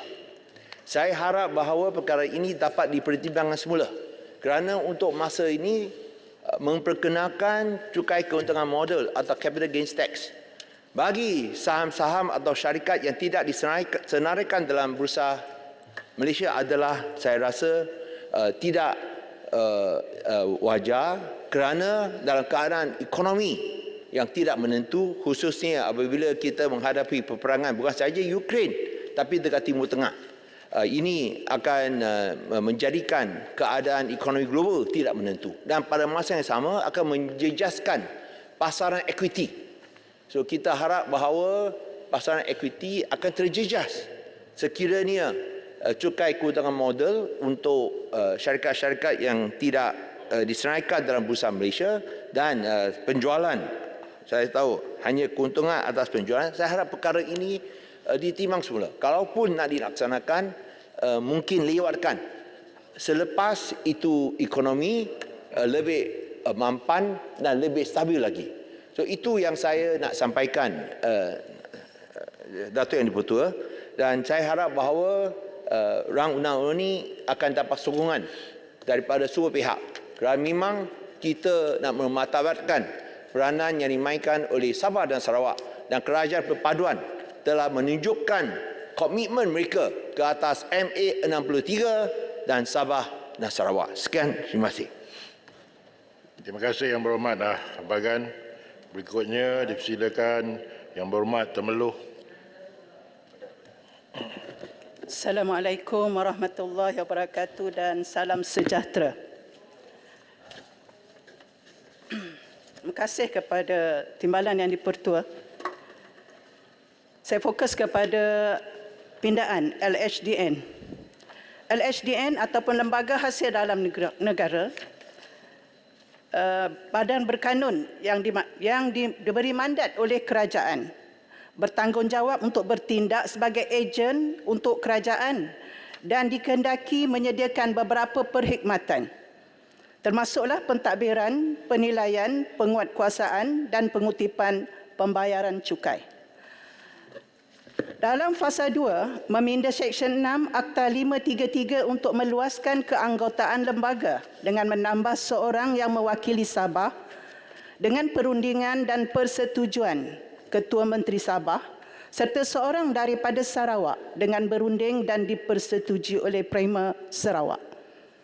Temeloh menyokong pindaan ini kerana anggota lembaga ini sewajarnya berfungsi sebagai wakil daripada negeri Sabah dan Sarawak serta lebih faham dan mengetahui situasi dan keadaan negeri mereka. Anggota lembaga juga dapat menyalurkan maklumat kepada negeri masing-masing dalam perkara keuangan, percukaian dan yang berkaitan dengannya. Anggota yang mewakili Sabah dan Sarawak hendaklah mempunyai autoriti untuk melaporkan segala maklumat kepada negeri masing-masing serta menyampaikan segala maklumat percukaian daripada kerajaan persekutuan. Anggota yang dipilih juga seharusnya mereka yang memahami tentang keuangan, percukaian, komersial dan juga undang-undang. Perkara ini penting untuk memastikan tanggungjawab sebagai anggota lembaga dapat dilaksanakan dengan berkesan. Bukan sekadar menambahkan ahli lembaga semata-mata daripada Sabah dan Sarawak. Temeloh ingin penjelasan apakah mekanisme pelantikan yang diguna pakai oleh menteri termasuk tarifan orang yang mewakili negeri Sabah dan Sarawak hendaklah daripada kalangan orang yang berkedudukan dan berpengalaman. Sebelum ini disebut atau, seolah-olah pilih satu sahaja. Tapi dalam pindaan yang terbaru digantikan atau kepada dan.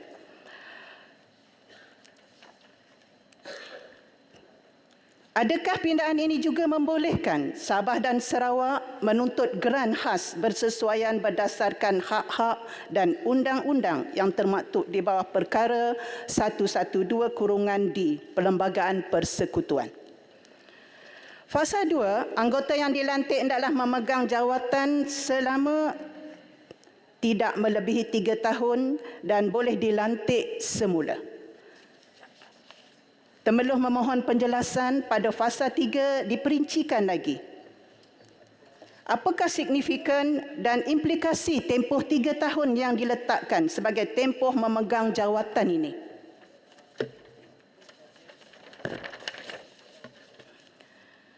Pindaan Seksyen 7, temeloh mohon perincian kriteria yang ditetapkan bagi menentukan pelantikan semula anggota yang dilantik di bawah perenggan 6-1 dan DA ataupun DB. Fasa 4 bertujuan membina Seksyen 9 Akta 533 memperuntukkan bahawa Fasa 4, Menteri berkuasa membatalkan pelantikan anggota setelah berunding dengan Ketua Menteri Sabah dan juga Premier Sarawak.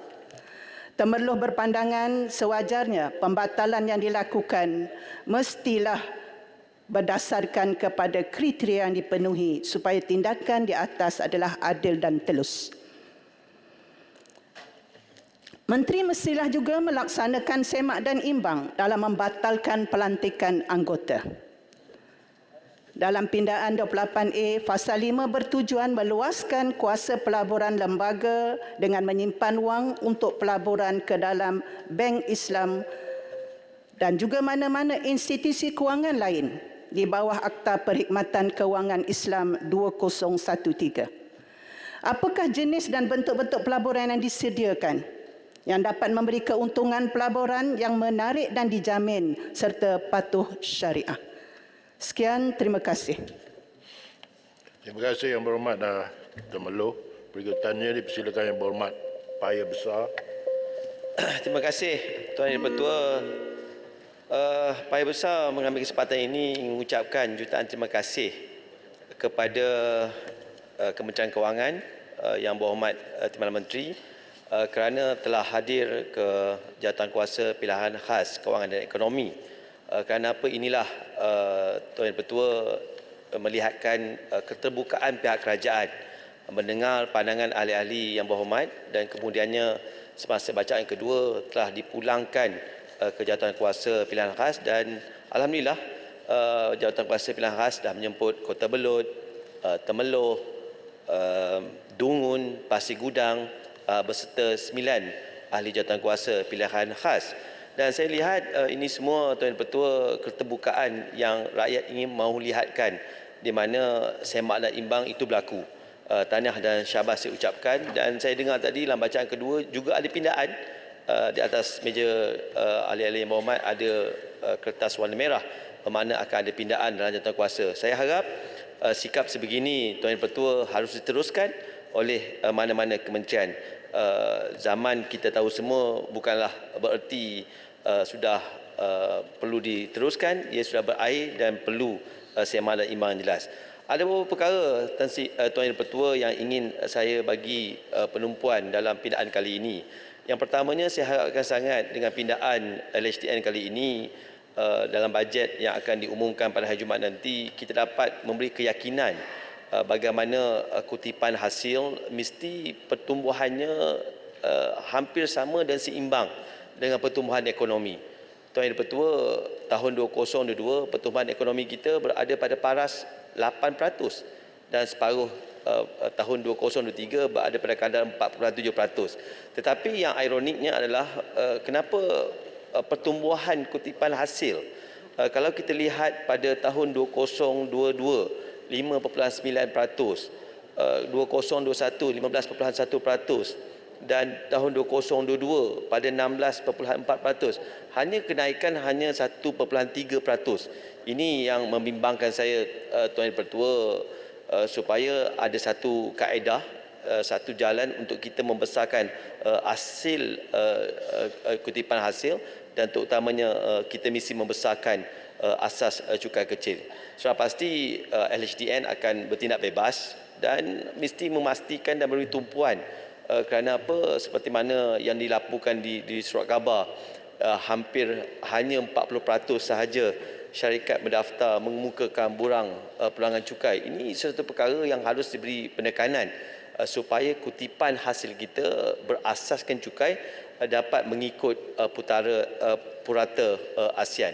Yang keduanya, Tuan Yang Dipertua, saya mengharapkan sangat supaya bajet 2024 yang akan diumumkan nanti, dan mungkin gambaran itu boleh diberikan di Dewan Yang Mulia ini pada pengulungan nanti, adakah kita panggil multi tax, dia panggil maknanya kita kenakan cukai berasaskan kepada jumlah keuntungan atau jumlah pendapatan yang mereka terima, yang kita sifatkan sebagai marginal tax rate.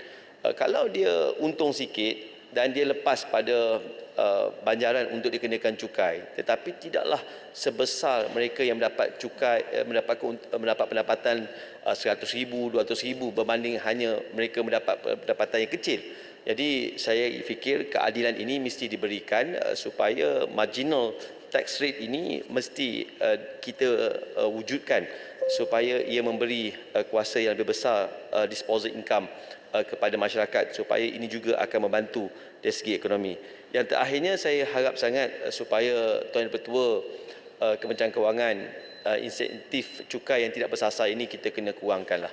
Kalau kita hanya memberi insentif cukai kepada orang kaya seperti mana yang dibuat dalam EV car, kita bagi 0% kepada mereka yang nak membeli EV car, kerana kita nak memberi galakan kepada mereka memiliki kereta elektrik, tetapi akhirnya inilah kehilangan hasil negara yang sepatutnya diberikan kepada pembangunan negara, dan akhirnya insentif cukai yang luas dan tidak bersasar ini akan melemahkan kutipan hasil kita. Tuan Yang Dipertua, saya ingat itu saja. Terima kasih banyak.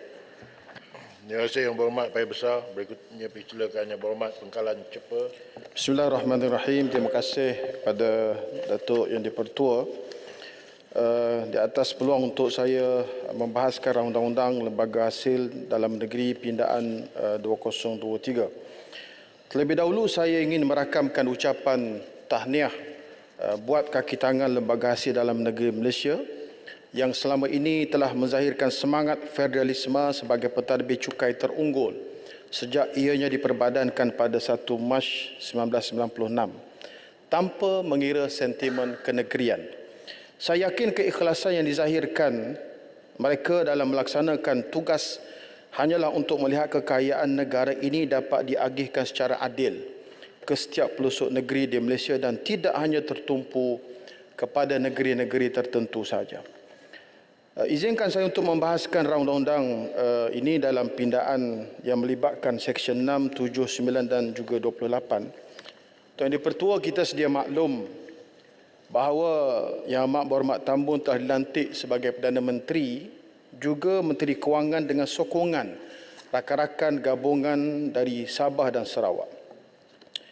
Adakah rakan-rakan parti gabungan dari Sabah dan Sarawak masih belum yakin dan percaya kepada Yang Amat Berhormat Tambun untuk memberikan keadilan dan kesamarataan dalam pengagihan kekayaan ini kepada negeri Sabah dan Sarawak, sehingga dicadangkan pindaan melantik wakil-wakil mereka dalam sebuah badan berkanun yang selama ini telah pun terbukti berjaya menjalankan tanggungjawab mereka dengan jayanya. Ini dapat kita lihat apabila setiap tahun kutipan cukai langsung daripada Lembaga Hasil Dalam Negeri Malaysia meningkat, menandakan agensi ini berada pada landasan yang betul.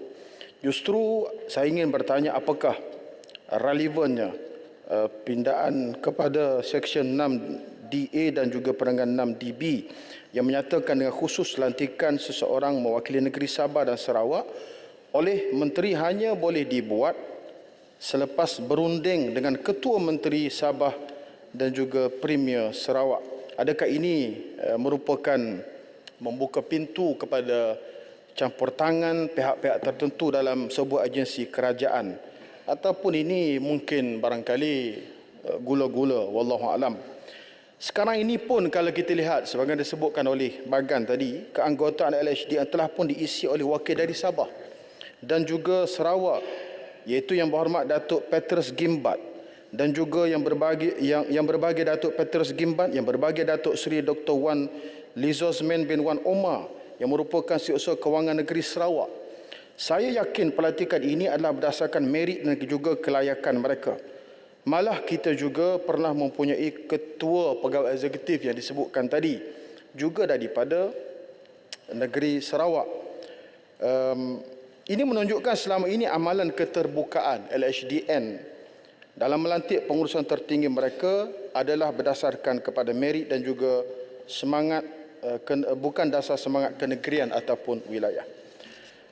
Saya ingin menarik Dewan Yang Mulia ini berkenaan pengagihan kekayaan yang kita bincang untuk kutip macam mana dengan segala persiapan untuk memastikan efisiensinya.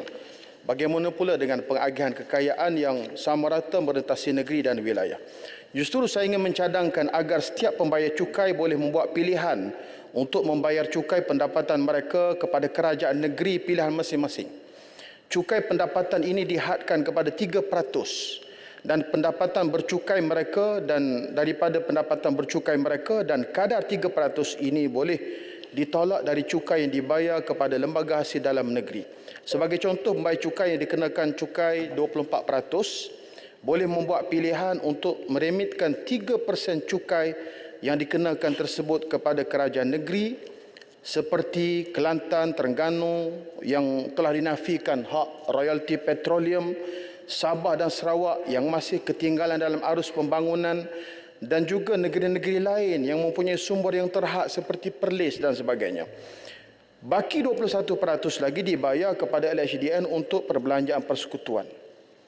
Melalui cadangan ini, insya-Allah pendapatan negeri akan meningkat dan dapat digunakan untuk pembangunan negeri yang masih ketinggalan dari segi pembangunan. Ini memastikan limpahan kemakmuran dapat dinikmati secara bersama. Tuan Dipertua, saya tiada halangan untuk menyokong pelantikan yang disebutkan tadi dengan pendapat persetujuan Ketua Menteri dan juga Premier Sarawak, wakil-wakil daripada negeri.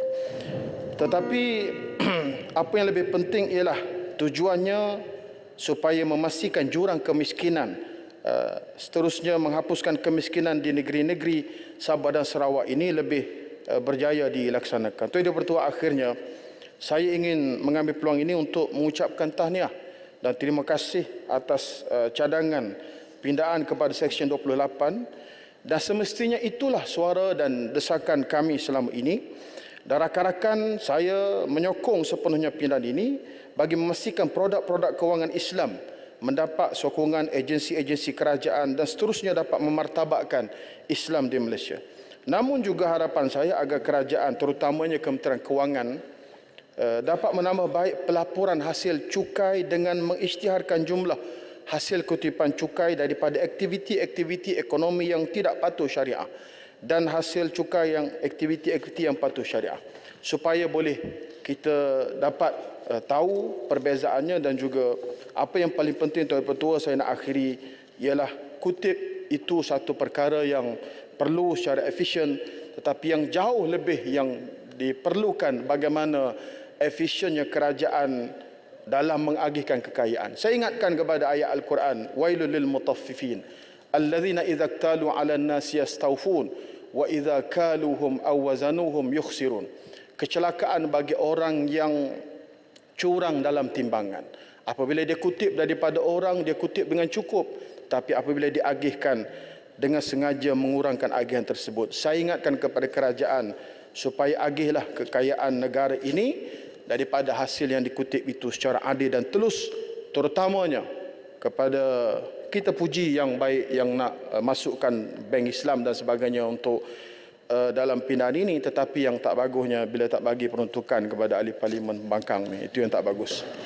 Terima kasih Tuan Di-Pertua.